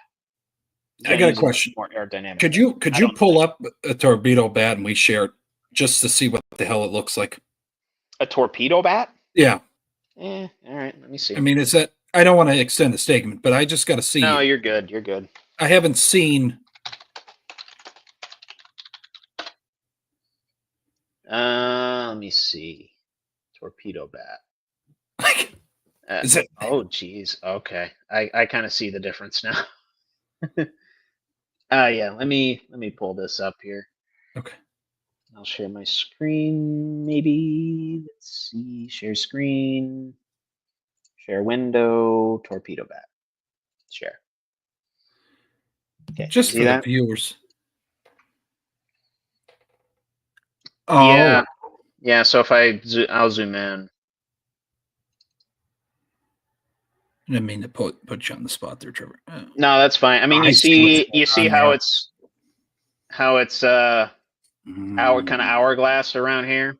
Spatter at the barrel, and I'm guessing it's like slightly more hollow, so more aerodynamic, easier to swing, and you get a bigger contact radius off of the bigger barrel, the wider barrel. Okay. So, interesting. Whoever thought it up. Smart, I guess, as long as it's legal. Yeah, no, I just had to see it because I've been just seeing torpedo. I'm like, okay, well, what the fuck torpedo. Is it? It's a jutted out, It looks like it looks like a wine glass. I see why People are upset a little bit. Okay. All right. My bad. I didn't mean to fucking derail them. No, totally fine. I really hadn't seen them either. Yeah. In passing, yes, but I hadn't really paid attention, like sat down, paid attention. Segment that discussed them. So yeah. Cool. Yeah. I like it. I like it. Yeah. With MLB for a second, going from MVP candidates to shit level teams right now. More likely shit level team to get 80 wins. Pittsburgh Pirates or the Los Angeles Angels. Pirates are at plus 230, Angels plus 270. Just to hope it happens, I'm going to go Angels here. I don't want to say the Pirates because it seems every time on the show I say something's going to happen, they do the opposite. So I'm going to go Angels. You're going to go Angels. Yes. Just for the jinx. Mm-hmm. No, I hear you. I hear you. What I've seen out of the Pirates so far is what I saw last year. Mediocre offense and a shit bullpen. Skeens gets in. Shit bullpen. It's like five. Skeens is going to go. He's going to throw 6, maybe give up 2 runs, and then we're going to lose 6-3. Yeah. That's how it works. That's what we're doing against teams like the Marlins. We lost 3 or 4 from them. 3 of them, all 3 of those losses being walk-offs. Yeah, not good. Who, given up by the bullpen. Yep. Colin Holderman is awful. David Bednar just got sent down to AAA. Jesus Christ. It's a horrible situation. So for the jinx, and just from what I've seen from the Pirates, I'll say the Angels too. Although I haven't, I saw the Angels. I think they lost to the Athletics 8-1 on opening day. So, Jesus Christ. Yeah, not good. Not good on either side of the question here. No. So, but yeah, just for Lady Luck to potentially come our way. Yeah. Go Angels. Yeah. Please. No, absolutely. So, talking NFL rule changes here, the tush push did receive some support. 16 owners were in support of it, but it eventually got tabled at the NFL owners meetings because it has to be unanimous. Right. So that it is gaining traction. And something else gaining traction is the call for revenue sharing to be more equitable to mid-major schools amid NIL and transfer portal and all this good stuff. Because we see NIL and transfer portal just absolutely gutting these mid-majors. Yes. The good players are leaving to make more money, rightfully so. Anybody would cheer them on to go do that. But at the same time, leaving the mid-majors behind.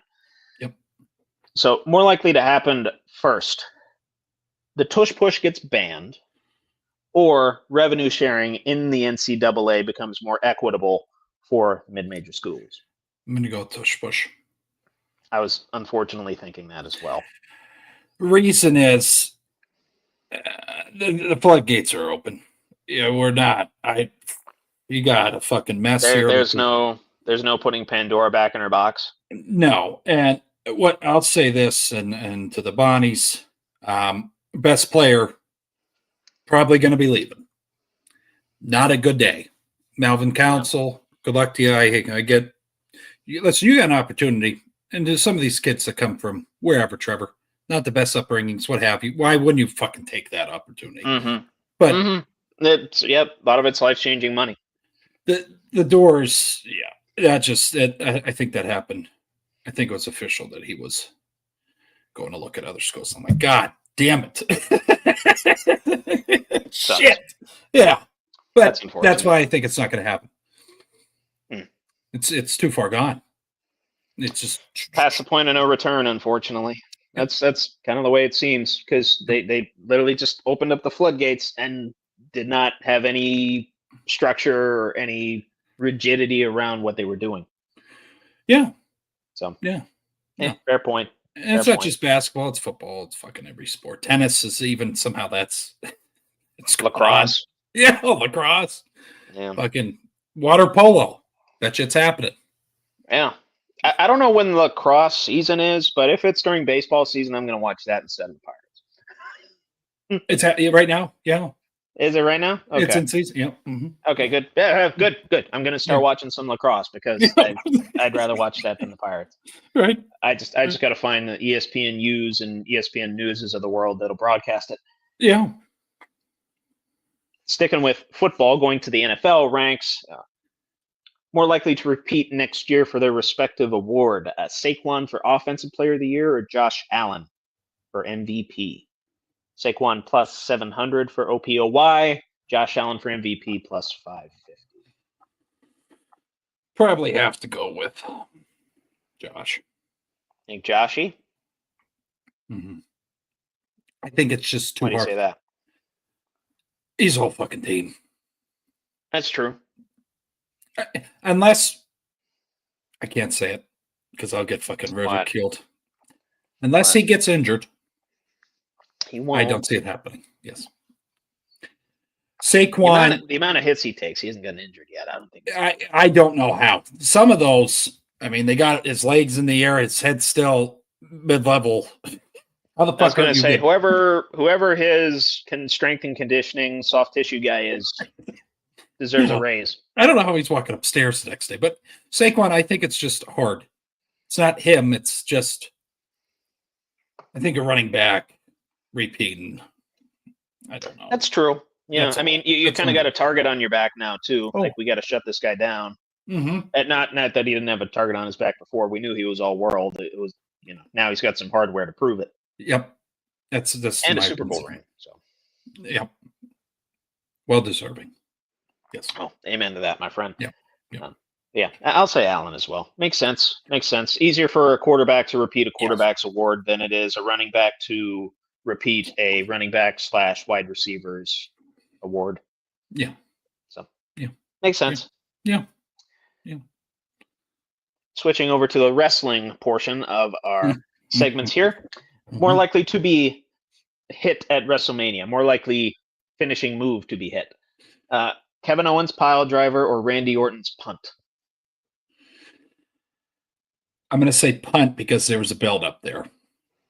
It was shown to us. I'm going to get the fuck out of here. Okay. Yeah. I think he sends home the punt. I'm in agreement here. Yeah. That little impassioned promo he gave after Owens assaulted him, I think it was after a match. Yeah. I think it was posted on X. He said he's going to punt his head through the roof. Yes. And I'm going to be honest, razor blade or not, I think Owens is bleeding after. I think there's blood drawn in that match. Okay. Yeah. That could happen. Because it happened, that could happen. 3 weeks ago, Liv Morgan was fighting, and she goes, she's bleeding. I go, oh shit, that's real. She don't have wristband or anything on. That's fucking real. That was. I mean, she might at other places, but yeah. On the side of her scalp, I was like, shit. Okay, there's no razor blade here. So yeah, I'm gonna say punt.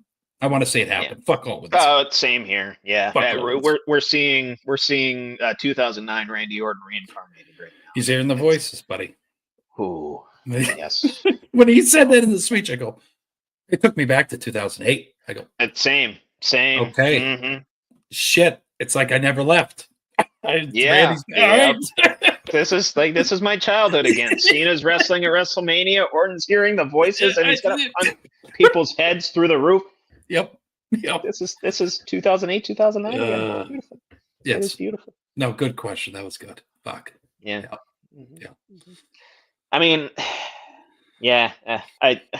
Orton better get the win there. Just my thoughts. Sammy losing broke my heart, but then if Randy, yeah, I mean,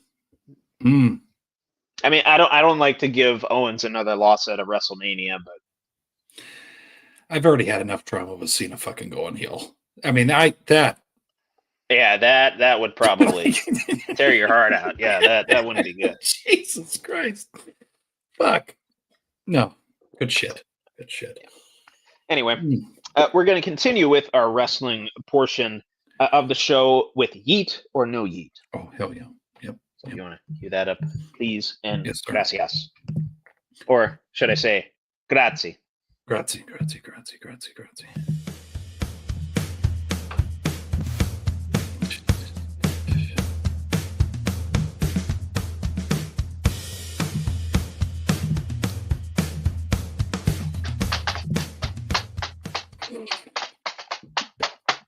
Went longer than the song. But eat or no eat with Trevor Dinsmore. Yes, sir. Thank you very much, Mr. Billy. Yeah. So we alluded to one Mr. John Cena earlier tonight. I want to talk about him a little bit more after that impassioned promo that he had with Cody Rhodes. A lot of verbal barbs going back and forth, and ended essentially, obviously ended with the crossroads to Cena, but I will say Cena got some really good jabs in there, calling him, his chauffeur and a road boy that got lucky. That and the lisp. The lisp. I said, holy shit. Good stuff. Yeah. Is this improv or is this? There's guidelines, but they. Yeah. Digging in deep, and it eventually got to the point where they were booing the shit out of Cena. They were cheering him for a hot second. They did, because he made valid points against Cody Rhodes. You're like he left the other company, couldn't get over in that company, blah blah blah blah blah, and nothing more than a road boy that got lucky. I resent that you have that title. All that good stuff. To me, even though the crossroads was hit on him to end the segment, John Cena is currently winning this rivalry between the two. I'll say more impact. I don't know winning. Well, isn't that winning? If it has more impact on the crowd, just looks like an ass. Yeah, I'll go aware of that. Yeet on that. Seems like a very mild one, but yes, I'll take it. God, the teenage boy comment. Oh, you're so full of yourself. You got your logo tattooed. Holy shit. Yeah. Okay. And then then Cody comes back with, you were, what the fuck did he say? He was the product of a guy that's not there anymore and you can't talk about. I said, holy shit. She goes, who's he talking about? I'm like, Vince McMahon. She goes, oh. I said, yeah, that's. Yeah. I was sitting on my couch right back here. I was eating Mexican food. I dropped my burrito and I stomped on the ground in excitement when that was done. That was nice. I can't believe. Yeah. I mean, this is Triple H's father-in-law. Like, I was like, oh, okay. Right. We're going to just. Yeah. Prodding. Lot of prodding happened. But Vince probably loves it because his name was brought up. And fucking. Well, his name wasn't directly said, but. Yeah. Character. Stock might be. Yeah, whatever. Yeah, but I'll go eat there. Cena's doing a hell of a job. Taking this to places I didn't think.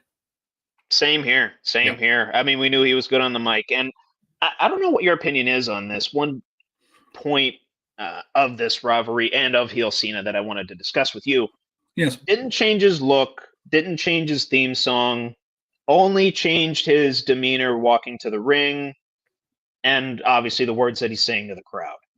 What do you make of that? Does that make him more effective of a heel, like more psychologically effective? Because a lot of people, when he initially turned heel, wanted the Doctor of Thugonomics back when he was a heel. Yep. And in not giving the fans what they want, makes him a little bit more of an ass. Does it not? It makes him look like I told Trevor, this is beyond Hulk Hogan. The old heads might he's coming out with the towel draped over the back. He's not saying hi to Stu anymore. No, he's not clapping hands. Saying, no, it's not saluting. No, it's clean and dry. Not doing that. Now, you bring up a good point. If he would have came out with the chain link necklace again, the Doctor of Thugonomics theme. You think you're untouchable? Word like, yeah. With the pumps? Shit. Well, I think people would have cheered him. Oh. Because they would have got what they wanted. Yep. Whereas you get heel Cena, but he's still same theme song as face Cena, same attire too. Didn't change his attire. Only changed his mood and his actions. Yep. That is it. John Cena, you look like the same John Cena. You're just an asshole. Yeah. That's basically what it is. Like, yeah, no, it's fucking again, and I think you would agree with this, and I don't want to go too long on it, but no, if we, yeah, you're good. these kids back when we watched and he pulled this shit, mind fucked completely. Oh, big time. For all the kids. Shit. The crying when those videos.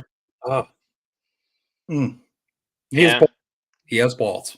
You might not like him right now, but that guy has balls. Completely fucking pivoted from his not only that, to do that on his retirement tour. balls. Hell of a move.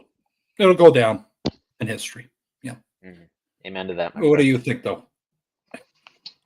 What? Oh, yeah. I was at a yeet. Yeet. Okay. All right. Yeah. Sorry. Yeah. Right now he is. Right now. Yeah. As we sit here, 9:46 p.m. on April 1st, 2025, John Cena is winning that rivalry. That might not be the case in a couple weeks at Mania, but we shall see. Hell's gonna break loose if he wins. Oh, yeah. I mean, they're closing the show, so. Damn. I believe they're closing night 2. You know who's closing night 1 now? Yeah. This guy. And finally gets his WrestleMania main event. And all these, and no offense to other podcasts out there that cover strictly WWE, they're like, oh, hail to my tribal chief, whatever. Fuck that. I'm happy CM Punk's headlining. Let's go, baby. He deserves it. About time. Got fucked over 10 years ago. Yeah. Oh, yeah. It shared an emotional moment with Paul Heyman in that contract signing on SmackDown. That was honestly it was beautiful. Both guys were kind of crying, and it was very emotional. I didn't see it live. I saw it after the fact, and it's still kind of, I had to hold back some tears. That was pretty cool to watch. I was trying to take it in, and then Seth Rollins doing a great job heel. You don't have the right to cry. You don't deserve it. You don't deserve it. Yeah. I was like, fuck you. Like, you ruined the moment, man. But I get it. Oh, Seth Rollins is so good. He's so good. He is. Yeah. But yeah, fire promo all around. Roman Reigns saying one man's dream is another man's favorite paycheck. Which it's his like 9th or 10th WrestleMania main event. So cool. Good for you, Roman Reigns. You should be thanking me. Thank you, my tribal chief. All that hullabaloo, and very good promo all around, putting those 3 guys together. That's going to be a hell of a match. But at the very end, CM Punk did get the last word in saying to Roman Reigns, "This isn't the favor that I'm owed."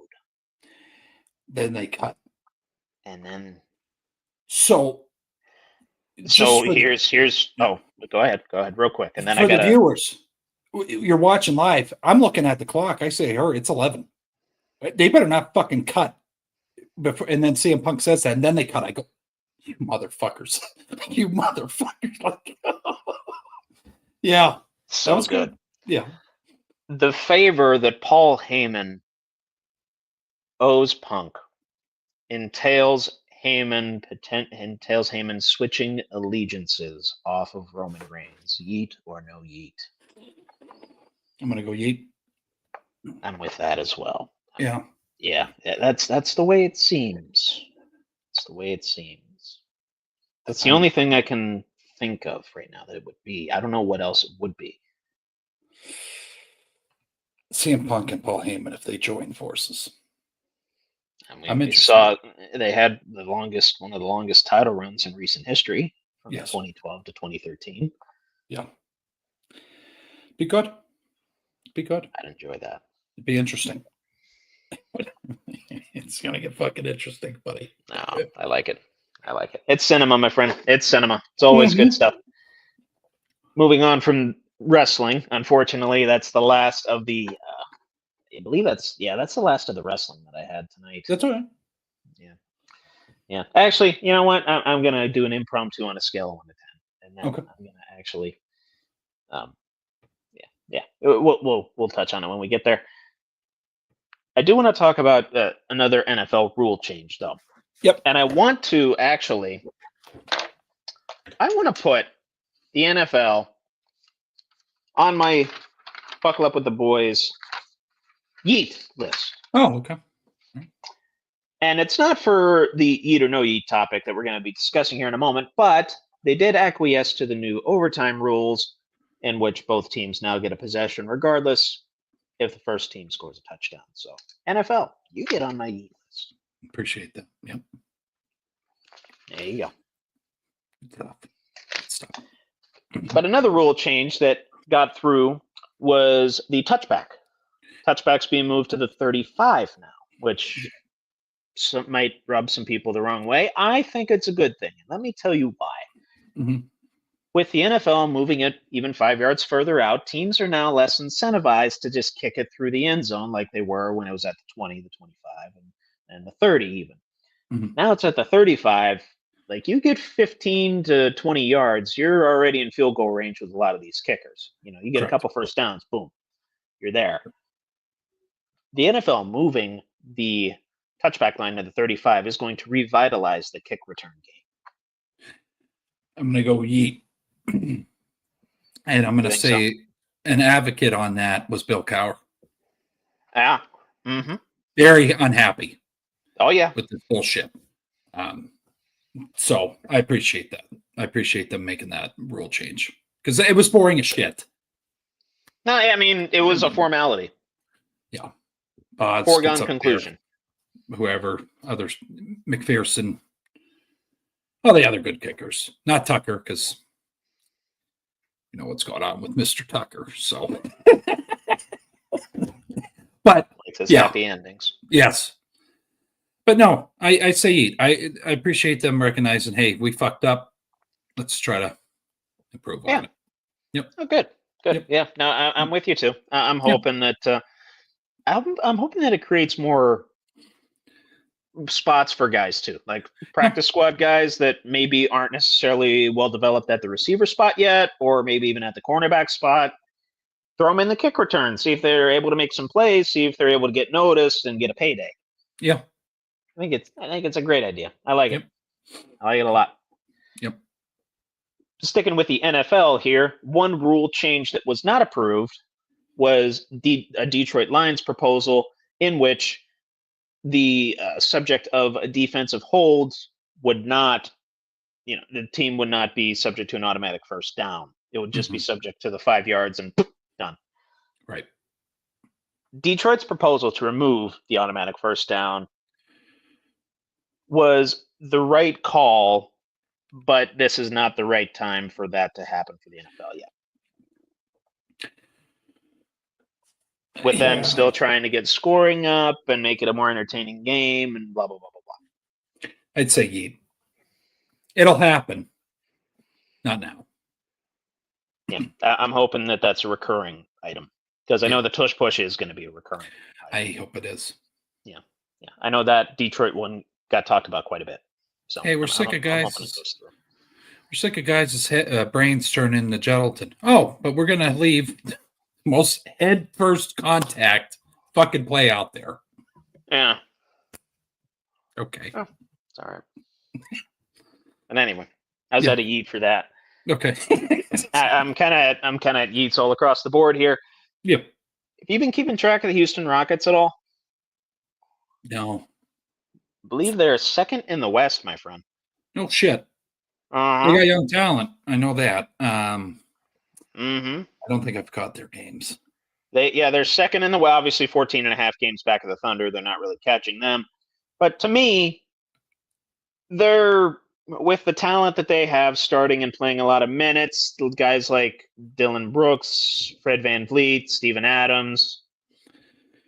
To me, they're a flash in the pan, and I think they're going to regress next season. Oh, yeah. Think they're going to regress next season? That organization. Yeah. I'm at a mild no. Just a mild no. Okay. Yeah, I think they got I don't know. They have a couple of guys that can step forward and be the core of that organization. Your Jalen Greens and potentially your Dylan Brooks going forward, but they got to do well in the draft. Yes.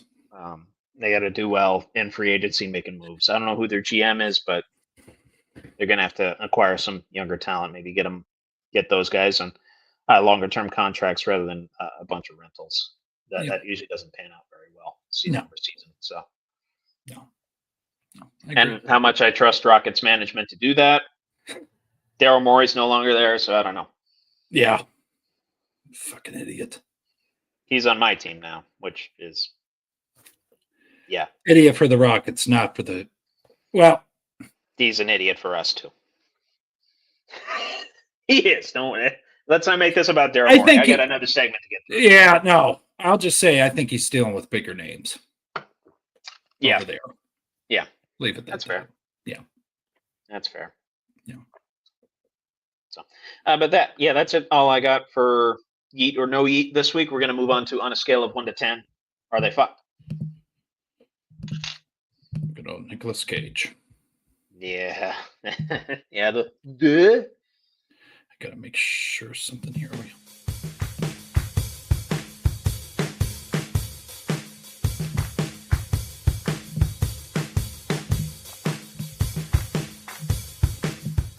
I gotta keep that song for this. Okay, that other ones can change. That just it works. It works with the face. Yeah. Anyway, one guy I do want to talk about. Obviously, big fan of Jey Uso here. Yep. I literally named the segment after him. What happened last night on Raw with him, Jimmy Uso, and Gunther? That was pretty rough. That was pretty rough to watch Jimmy Uso get beat up like that, and of course to have Jay, zip ties. The ropes, couldn't really do anything, even though it was 3 feet away. Classic wrestling psychology. You can, it's a few feet away, but you can't really do anything because you're all tied up. And not to mention Gunther kind of manhandled them both. Still, on a scale of 1 to 10, are they fucked? Gunther for what he did to Jimmy Uso. It's probably one of the most. I'm going to go 10. That's probably one of the most graphic, segment scenes in a long time that I've seen. Between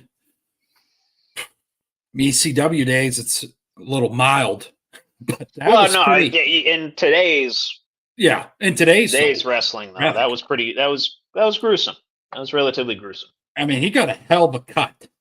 I don't know if again. Oh yeah, so as soon as he got back in the ring and Gunther ended up holding his face up to Jay, and it's just crimson, just nothing but crimson.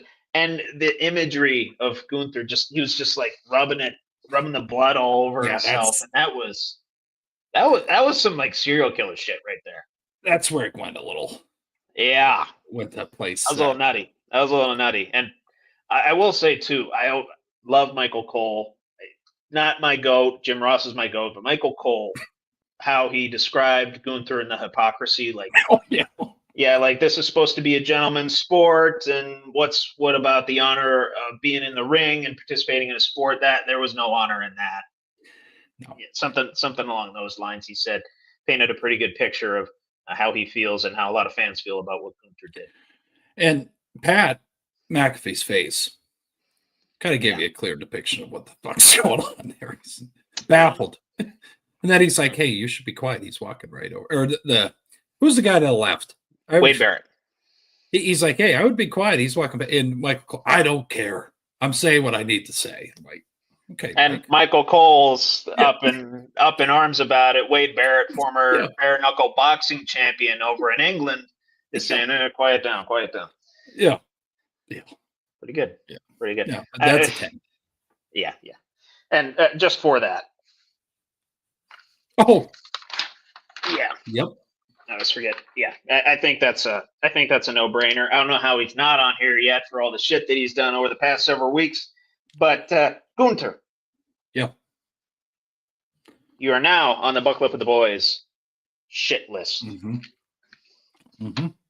I hope he loses at Mania and all of Las Vegas yeets for 365 days straight. Yep. That'd be great. Yep. Amen to that. Amen. Going back to football, and actually, we're going to talk about Aaron Rodgers here. So, a little bit of Mike Tomlin's comments in which he said intimacy is an important part of the Rodgers decision. What are you doing? Laying at some? Aaron Rodgers signed by the Pittsburgh Steelers. What? Yeah. You serious? April Fool's. I couldn't keep. I could barely keep. I could barely keep a straight face. I tried so hard to not break. I broke. Like I folded. I folded like me in a poker game. It was. Fuck. No, if you saw that, I saw it all day. So I was like, fuck, let's just throw it on here. But anyway, I got you. Yeah, I got you. But anyway, Mike Tomlin for citing intimacy as an important factor in the Aaron Rodgers decision. Uses very interesting words. I'm going to go 8. That's about where I was. I'll say a 7. I'll say, that's a weird. It's a weird thing to say. Yeah. In relation to football. Yes, there's intimacy in all team sports. Chemistry would have been a better word. Camaraderie. Yeah, camaraderie. Sportsmanship. Here's another thing. I don't think Mike's fully you're dealing with a fucking nutcase. I think he's a straight up psychopath. I mean, I would like to retract my comment I said like a month and a half ago, comparing him to the modern day Bill Walton. Gonna retract that. Rodgers, he's so goddamn full of himself. Bill, he was just a goofy hippie. Yeah. Okay. And God rest his soul. I hate talking about the dead, but I just got to say that if fair enough. People caught that. But yeah, I'd say 8. Intimacy. Yeah. Interesting. You're dealing with a sociopath. Interesting you choice really of words. You can't really read a sociopath. Yeah. And that's kind of how they operate. I like it. Yeah. I could go on for hours and bitch about the Steelers right now, but it's just. Oh, we could always do that. Yeah. We could always do that, but we're gonna keep it moving. We're gonna move on. Yeah. Keep it moving. Yeah. On a scale of 1 to 10, should say, is it fucked? The NCAA tournament this year. Really no Cinderellas, just straight chalk across the board for the Final Four. It was honestly, I kind of lost interest after the round of 32. I normally don't do that. I usually see it through at least to the Elite 8. I kind of lost interest.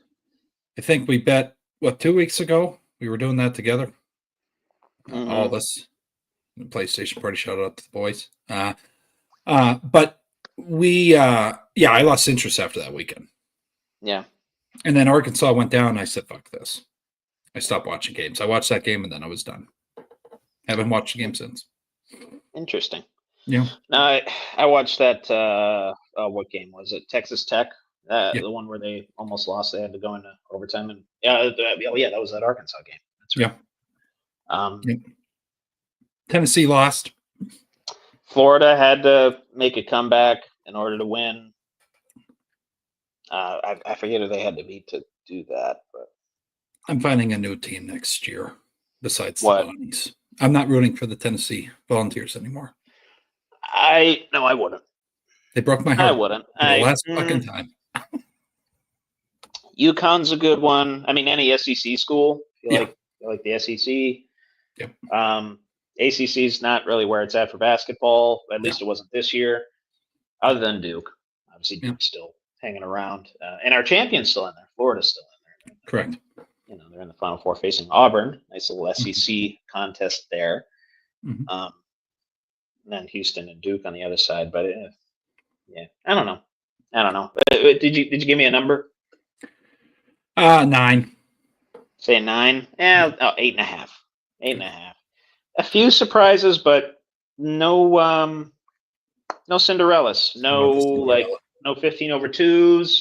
Nope. Not a whole lot of even when there was an 11 over 6, the 11 got snuffed out pretty much right away. Yep. Yeah, just not a lot of upsets this year. Just No. it's kind of straight chalk, and it's kind of what it's become in the college football landscape too, with NIL Yes. and transfer. Is best players are going. It's becoming a New York Yankees situation where best players are going to the biggest schools with the most money, Yep. and that's dribbling, no pun intended, dribbling down to basketball. Correct. Yeah. So that's how she goes. Pisses me off. Yeah. Yeah. Last one here. Did you see that Pistons Timberwolves fight the other night? Almost caught it. No, not live, but just clips. Just clips. Yeah. It almost Malice at the Palace Part 2 there. Mm-hmm. A lot of suspensions doled out. I don't know all the details there. I only saw it right before the show, but I did watch a clip, and it started off of like a rough foul call. Two guys got into it, and then it spilled over to pretty much the entire bench and almost went into the crowd. It's kind of rough. Yep. But on a scale of 1 to 10, are they fucked? Everyone that was involved in that melee. 10. 10? Yeah. Silver ain't fucking around. We thought Stern was bad. Mm-hmm. No. Yeah. No. Yeah, he's not gonna put up with that shit. Fucking LaMelo's been fined how many times for cussing? I could not even imagine what these guys are gonna fucking get. Yeah. What, is he cussing too loud to the crowd or something? Yeah, he's saying some choice derogatory words. Oh, to the other players, and they're catching them on a hot mic. And, I was gonna say, if you use the 4-letter words, usually you won't get in trouble unless it's a grand old F-bomb. But if you're using slurs, derogatory comments, slurs, not good. Slurs. He's throwing them. The slur. Yeah, with an A. Yeah. No, still, that's not. I'm like, you gotta clean that up, Mello. I mean, fuck. Mm-hmm. Well, look who his father is. He lost half his leg. That was another thing I saw. No, I know. And he said he still said he could take Jordan, which was hilarious. I was like, I saw that pop up on my Facebook today. I was like, oh, this happened 2 weeks ago? Oh, yeah. I mean, I really don't care what's going on. I mean, I'm sorry he had that health problem, but I really don't give a damn what's going on in LeVar Ball's life. I saw that. I kind of felt bad for him. I was like, shit, I didn't know. Same. Yeah. But, I'll say 10. They're fucked. Mm-hmm. Oh, yeah. Same here. Multiple game suspension. Yeah, from what I saw, a lot of multiple game suspensions. I think one of them was like an 8-game suspension or something, which, coming up on playoffs are pretty quick too. So great job, guys. Way to go. Yeah, good shit. There. That's it for my segments, buddy. If you want to move on to debate time. Hell yeah. Excellent. Close it out here. Yes, sir. Goddamn thing wants to work tonight. Okay. There you go. You got it. Old eagle. I should put our president's headshot on there. That would look nice. The Donald? You want to put the Donald on there? Anyways, before people start squirming and close out their YouTube apps, hang on. Debate time with Drew Billy. Yeah. I know I'm not as good as you yet, but I'll get there. Maybe you get another segment, and people are fucking. I'll get more practice. Yeah. Fuck, did he just say that goddamn name? Debate time. Bill Russell versus Russell versus Will Chamberlain. Who do you respect more? Ooh, that's a very good question. Game influence on life. He's a Celtic, so I hate to say it, but probably Bill. I will say. I mean, he's got this +1, and I know him and Will kind of played against plumbers and garbage men. That's what I was going to allude to. Yep. Yeah, but they're both kind of from that era. Just from the fact that more people, I don't know. I don't know if more people have heard of Bill Russell than they have of Wilt, but just the impact that was felt when he, wait, is he still alive? He might still be. He died. He did die? Okay. Okay. I think 22. He died. 22, 23. Okay, I thought he passed. Yeah, July of 22. Yeah, that's Okay. right. Just the impact that was felt when he passed, even at his old age. Like, Yeah. You know, I would compare him to, but this is how he is for the league. Like how the Steelers, every new player wants to shake Joe Green's hand, talk with Joe Green. But yes, in Bill Russell's case, the entire fucking league wanted to shake his hand and have a conversation with him. That's how it, yes, I mean, that says it yeah. in itself. And also, I think he also struggled in a time, Trevor, where there was a lot of heartache. Bill did. Yeah. With race and stuff, and also in being involved with kids and having kids play no matter what the fuck. Did a lot for that philanthropically as well. Oh yeah. Coach the Celtics Mm-hmm. as well. I believe he won a championship with him, if I'm not mistaken, as a coach. Was he the first black coach? He might have been. He might have been. Let me fact check you on that. Yes. Because Red was all about that shit. He was like the Roonies. Yeah. I apologize again putting you on the spot here, but No, you're fine. First black coach to win an NBA championship. Bill was. Yeah. That's fucking badass. I'll say that, but I'll say this. Wilt's freak of nature. I'm gonna go Bill in this though, but Wilt's freak of nature workouts and stuff that you hear about him. How we doing? I think they're both legends, but I think Bill was more impactful. Yeah, no, I agree. But moving along here, 72 win Chicago Bulls versus 73 win Golden State Warriors. Who are you taking? Real quick, Bill Russell did win 2. Looks like. Airway. Yeah, 2 NBA championships as a coach. He was a player coach in 68 and 69, it looks like. Jesus. Yeah. Kind of nuts. Yeah. But anyway, yeah. 72 win Chicago Bulls against 73 win Golden State Warriors. Who are you taking there? I have my opinion on it. I'll let you go ahead first. Bulls won. They finished. They won the championship. Warriors. That's a good opinion. Got the record. They didn't win the champion. They didn't finish the deal. But both have Hall of Fame players. That's why it's very hard. And I think it'll be a debate forever. Yeah.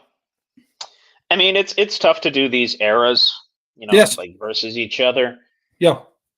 I view the 73 win Golden State Warriors as the 18-1 Patriots. Yeah. Potentially the greatest team of all time. Yes. Somehow didn't win a championship. Correct. So I think if those two were to face off against each other with Curry's ability, Draymond was in his prime, Clay obviously as well in his prime, I don't think the Bulls could keep up with that perimeter shooting. I'm taking the Warriors. Okay. Yeah. And imagine that Dennis Rodman versus Draymond Green matchup. That's what I'm. He was on the 72 Bull. That was 96, right? Yep. Yeah. So Dennis Rodman was there. So imagine those two going at it. That'd be fun. And I look at Draymond as modern day Rodman. Oh, right. Yeah. That's what I mean. Right. I mean, he didn't marry himself or break his what and Carmen Electra, but not 2-time, 4-time. 4-time broke the cock. It was 3 with Carmen, right? Once with. Gonna have to fact check that. We don't need to. Yeah. I mean, it's in his book. You can just look it up. It's in it. I think I have it highlighted in this book. But anyways. Yeah, I think you told me it was 3 times with Carmen Electra. I think you told me that. I think it was. He was obsessed with it. I don't know why. It was the same outcome. And the doctor said the 4th time, hey, you got to stop doing this shit. You're not going to be able to have this thing work. Can't keep Bennett, Anyways, keeping it moving. Muhammad Ali versus Mike Tyson. Who do you take in this fight? Float like a butterfly, sting like a bee. or just pure, raw, relentless power? In the ring, I probably got to take Tyson. Okay. It's more intense, more physical, much more power to him. I mean, yes, Ali can stick and move. Greatest, I will say, like pure boxer athletically, Right. greatest of all time. But if you put those two in a ring together, Mike Tyson lands a couple punches on him. It's going to be a struggle. Right. So I say Mike Tyson. To me, Mike Tyson, most dominant fighter of all time. Buster Douglas, loss aside. Yeah. No, and that, I think his come down was very hard. Tyson's. Yes. But there were substances involved. There's a lot of shit. But Muhammad, I'm going to have to say, I think he could get it. His footwork and the reach. Oh, yeah. Tyson's power, you got to get the fuck out of the way. That's what I mean, yeah. And they're both different eras as well. Another one that's tough to. Yeah. But yes, yeah. I'll go with Ali. You go with Tyson. Yeah. Okay. I'm okay with that. Okay. I wouldn't have been upset by either answer. No. But I either or. Yeah. Fuck that. But okay, so this has been a topic. I've seen it, talked about it in person. Do you pour cereal first or the milk first? Cereal. What psychopath pours the milk first? How much milk do you know that you need if you don't pour the cereal first? My argument the cereal is what you're chewing on. That's what you're eating, right? Right. You got to measure what you want, the quantity you want with that first. Right. Before you waste milk. I just think if you put the milk in first, you could have the potential of a spillover with the cereal. That's it too. I mean, it's just look at how coffee is made, right? Correct. And it's just like shot down into ceramic, okay? Right. And of course, my coffee maker, it's dripping out. I gotta wipe my counter every time I make a cup of coffee. Right. Milk, same idea. You're pouring milk straight into ceramic or porcelain, whatever your bowl is made of, and it's popping out. It's not good. Yeah. No, it's a fucking mess. No, I agree with you, Captain Insano. But yeah, that's what, you don't like ketchup on a hot dog? I think he said then. Like the explosion part of it. Like you squeeze the bottle and it. Yeah. He's saying put the ketchup on and then the hot dog on the bottom. Oh, okay. Yeah, no, that'd be dumb. Yeah. That'd be insanely dumb. If I see someone do that, I might grab a wiener, not my own, but I'll grab a hot dog and smack them. Like, hey. There you go. Grab a glizzy. Glizzy is probably Let's just go. Let's just say glizzy. We've been really teetering on the toe the line. Very much so tonight. Yes, yeah, that's quite okay, my friend. I will make this concession though. If you do have milk left over and want more cereal instead of drinking it, then it's acceptable. But only after you've done the cereal, milk on top first. Correct. Then, if you have milk left over after you eat a piece of cereal, you want a couple extra Cheerios or Lucky Charms or your cereal of choice, by all means. I'm comfortable with that. Yeah, it's good. It's good. That's all that I had on for questions for this portion of it. Trevor has some. He's going to throw out there. Yeah, and honestly, none of them sports related. Just kind of get to know you questions a little bit. Hell yeah. Ask you to think about this one over the course of the show. Most impactful musical artist's death in your life. And I can think of some ones that definitely hit you hard. I'll give honorable mention Chester. Yes. The fact of throughout his lyrics, you didn't realize he was actually living those lyrics. Yeah. I think that's a sad reality of it. Actually had a concert and then took his life, which, yeah. But I'd say Mac Miller's. He's up there. We'll get a little deep here. We'll get a little. Go ahead. Sensitive side to my. Yeah, you're a big Mac Miller guy, so I would listen to his shit when I wasn't the best kid in school, but I would always wonder why the fuck I got in trouble, and it was because when you see the language, whatever. But his songs just hit me in a way. So does Kid Cudi's. He's not dead. Thank God he's still alive. But Mac Miller's lyrics and just playful, throwing in instruments and shit. I love it. I love that shit. I love it. Oh, Lane Staley, Alice in Chains. That's a good one. Alice in Chains is a hell of a band too. Yeah. But that's what I would say. Eddie Van Halen. Yeah. He's up there. One recent one that kind of hit me pretty hard because I listen to his music a lot just to like mellow out. The ultimate like mellow island rock dude, Jimmy Buffett. Jimmy. Yeah. Yeah. That one was rough. Mac Miller was rough. Yeah. Chester. Yeah. Not fun. Let me pose this to you. Does it? Yeah. Granted, it helps the family. I just felt they came out with a posthumous another album of Max in December. It just opened that door. Yeah. Like, okay, I'm hearing his voice, but he's not. Fuck. Yeah. Fucked with me a little bit. Granted, it helps his family, and I think also his foundation, Blue Side Park, as well. He's involved. Yes. But that just fucks with me a little bit. Juice WRLD did the same thing. You hear that song and they're not here. It just fucks with me a little bit. Oh, Amy Winehouse. Oh, that too. Yeah. Yeah. Yeah. Yeah, she's up there. Yeah. One that not in the genre that I normally listen to, but one that I remember very, very vividly because I was at my grandmother's house when the news broke, and I knew it had an impact on a lot of people. Was Whitney Houston. Oh yeah. So I that's a little out of left field for what you would expect from me, but I'm going to say Whitney Houston. Oh yeah. Very impactful. Yeah. Yeah.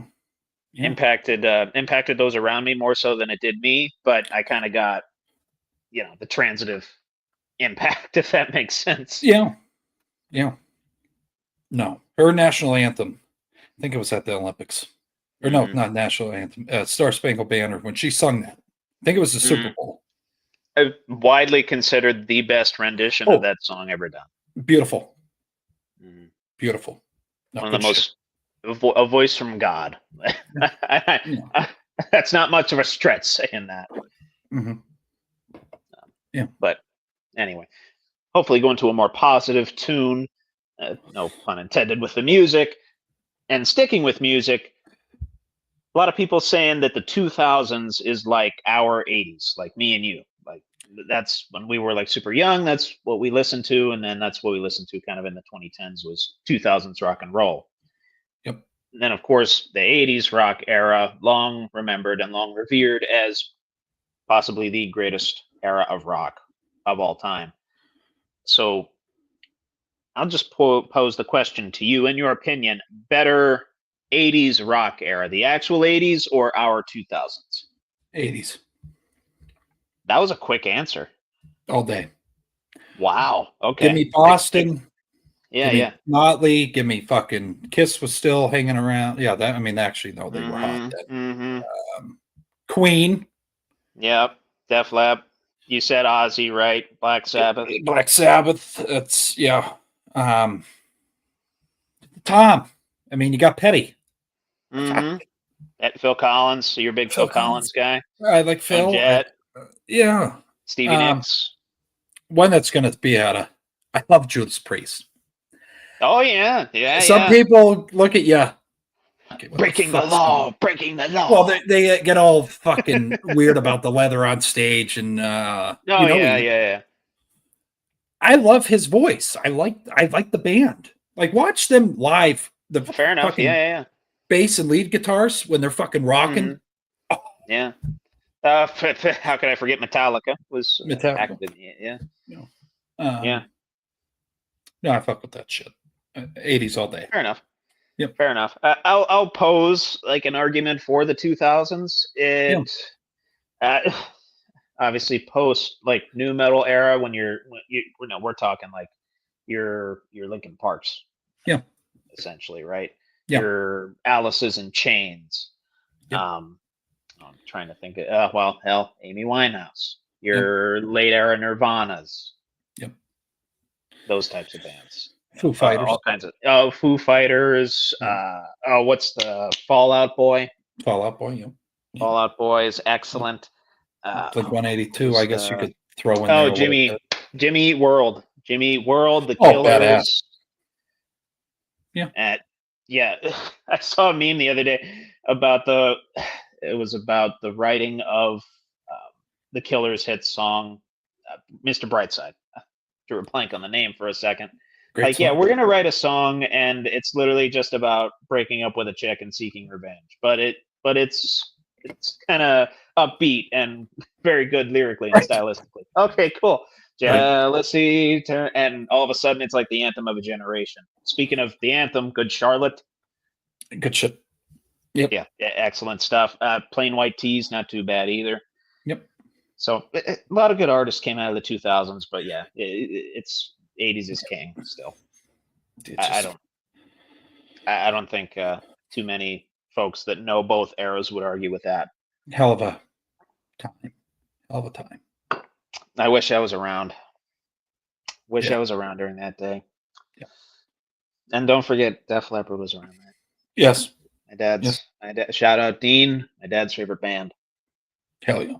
Loves him some Joe Elliott and was inspired by Rick Allen losing his arm. And Dio. Oh my God. Holy Diver. Oh yeah. AC/DC. Did we say them? I don't think we did. Oh, How did we not say them? No. Fuck. How could we not say them? My skin's burning. Shit. Yeah. No, I get that. Sorry. I get that. We said Metallica before AC/DC. I'm not. Yeah. Yeah. Good shit. I know you're a big AC/DC guy, but anyway, the Be a Man question of the week, kind of a fun one. Yep. Not too serious of one, as we're kind of at we're at the 216 mark here, so let's not take ourselves too seriously at the very end of this show. Yes. Are you truly best friends with a person if you can't relentlessly insult each other with no strings attached? No. If you're as a guy, I should say. Girls are, women are different. They're friends in a different way than guys. Like how I'm friends with guys and how I know I can get along with guys is I can relentlessly bully them, but it's not serious at all. Yeah, I think I would agree. I think you got to give people shit. That's just all the time. Yeah, a line. There's a line, and I do cross that line. I apologize to them. You do. You're working on it though. Not with Trevor. No. He leaves me alone. Just let other people piss him. I just kind of enjoy the fun. I enjoy the chaos. I just no. I think though you gotta. It's gonna get boring if you don't. So. Yeah, fair enough. Yeah, good call. Yeah. Could go further with it, but we are at the 217 mark, and I'm in full agreement with you. Yeah, like I said, I kind of brought it up where you gotta have fun with each other. You have to, especially as life can get boring if you're just sitting around doing nothing. And Correct. Obviously, different friend groups, different people have different ways of having fun. This is how I know how to do it with my best friends, is to just relentlessly pick on them. Yeah. Not to, you don't, there's certain lines that you don't cross. Right. But, there's, as long as you attack that person and not the ones around them, it's generally okay. And it's not even attacking. It's just like, it's poking fun, I guess. Yeah. Bullying, but not actually bullying. Perfect. Yeah. Fuck. All right. You good? It's good shit. No, I was good shit. Excellent. Anything else for the folks, Trevor, before we close? Captain Insano bringing up another couple good ones. Smashing Pumpkins, Stone Temple Pilots. Totally forgot about those. Yep. Yeah, that's good shit right there. Yeah. No, good bands, good shit. But nothing else. Trevor, you're good. Okay. Yep. I'm good to go, my friend. Okay. Thank you. Yeah. No. As always, we appreciate you staying to this point. If you didn't, you missed out. I say it every week. Watch to the end because you might see something that's funny. It's funny as shit towards the end, and you might have missed it, and you didn't even get the preference of the episode. But We'll be back next Tuesday. Special guest Nate Stice. I just want to say some kind words, and I will kiss his ass next week. I hope he's ready for that. But no, he helped start this journey and build confidence in me and open this door and open the door to me and Trevor becoming friends as well. And it's been a beautiful friendship. A phone call that lasted 10 minutes has turned now into almost 2 years. Something hard to believe. Yeah. Yeah. I had never, honestly, never even heard of you before 2 years ago. Right. Right. And I guess the message from this episode, surround yourself around good people, because that opens doors to other good people. But as always, we real appreciate... quick, Captain Insano. Yes, I am drinking Peronis. It's a beautiful Italian beverage. I had spaghetti tonight. So yeah. Yes, but looking forward to having Nate on. Looking forward to 100th episode's almost here, man. We're gonna have to do a toast or shots or something. Oh, we're gonna do something. It'll be fun. Yeah. No. Something big. I don't know if Nate will participate, but at least we'll do it. Yeah. No, it'll be good to see him back on Buckle Up with the Boys screen. Yeah. No, and we're excited as all hell. But have a good day, have a good night, stay safe out there. God bless. This was another episode of Buckle Up with the Boys with your host here, DB, and host Trevor Dinsmore. We'll be back next Tuesday, like we said, at 8. Also, sponsors. We have sponsors. We have about 5 lined up right now. We have about 4 to 5 more joining us. So we'll be putting out giveaway spotlight videos talking about the businesses and restaurants that have opened their doors, allowing our viewers to get a chance to win some prizes from them. So, but that'll be on draft night, right? Draft night, April 24th. Mark your calendars. If you're not here, you're a loser. I'm just kidding. But we will have we will have a draft board on the right side of the screen here, so you can follow along. Trevor gives great insight. I got to study a little bit, but I'm going to get the fuck out of here. I'm going to go because I'll keep talking. All right. We love all you beautiful people. Hell of an outro. Take care, fellas. See y'all. Fuck up. I keep talking.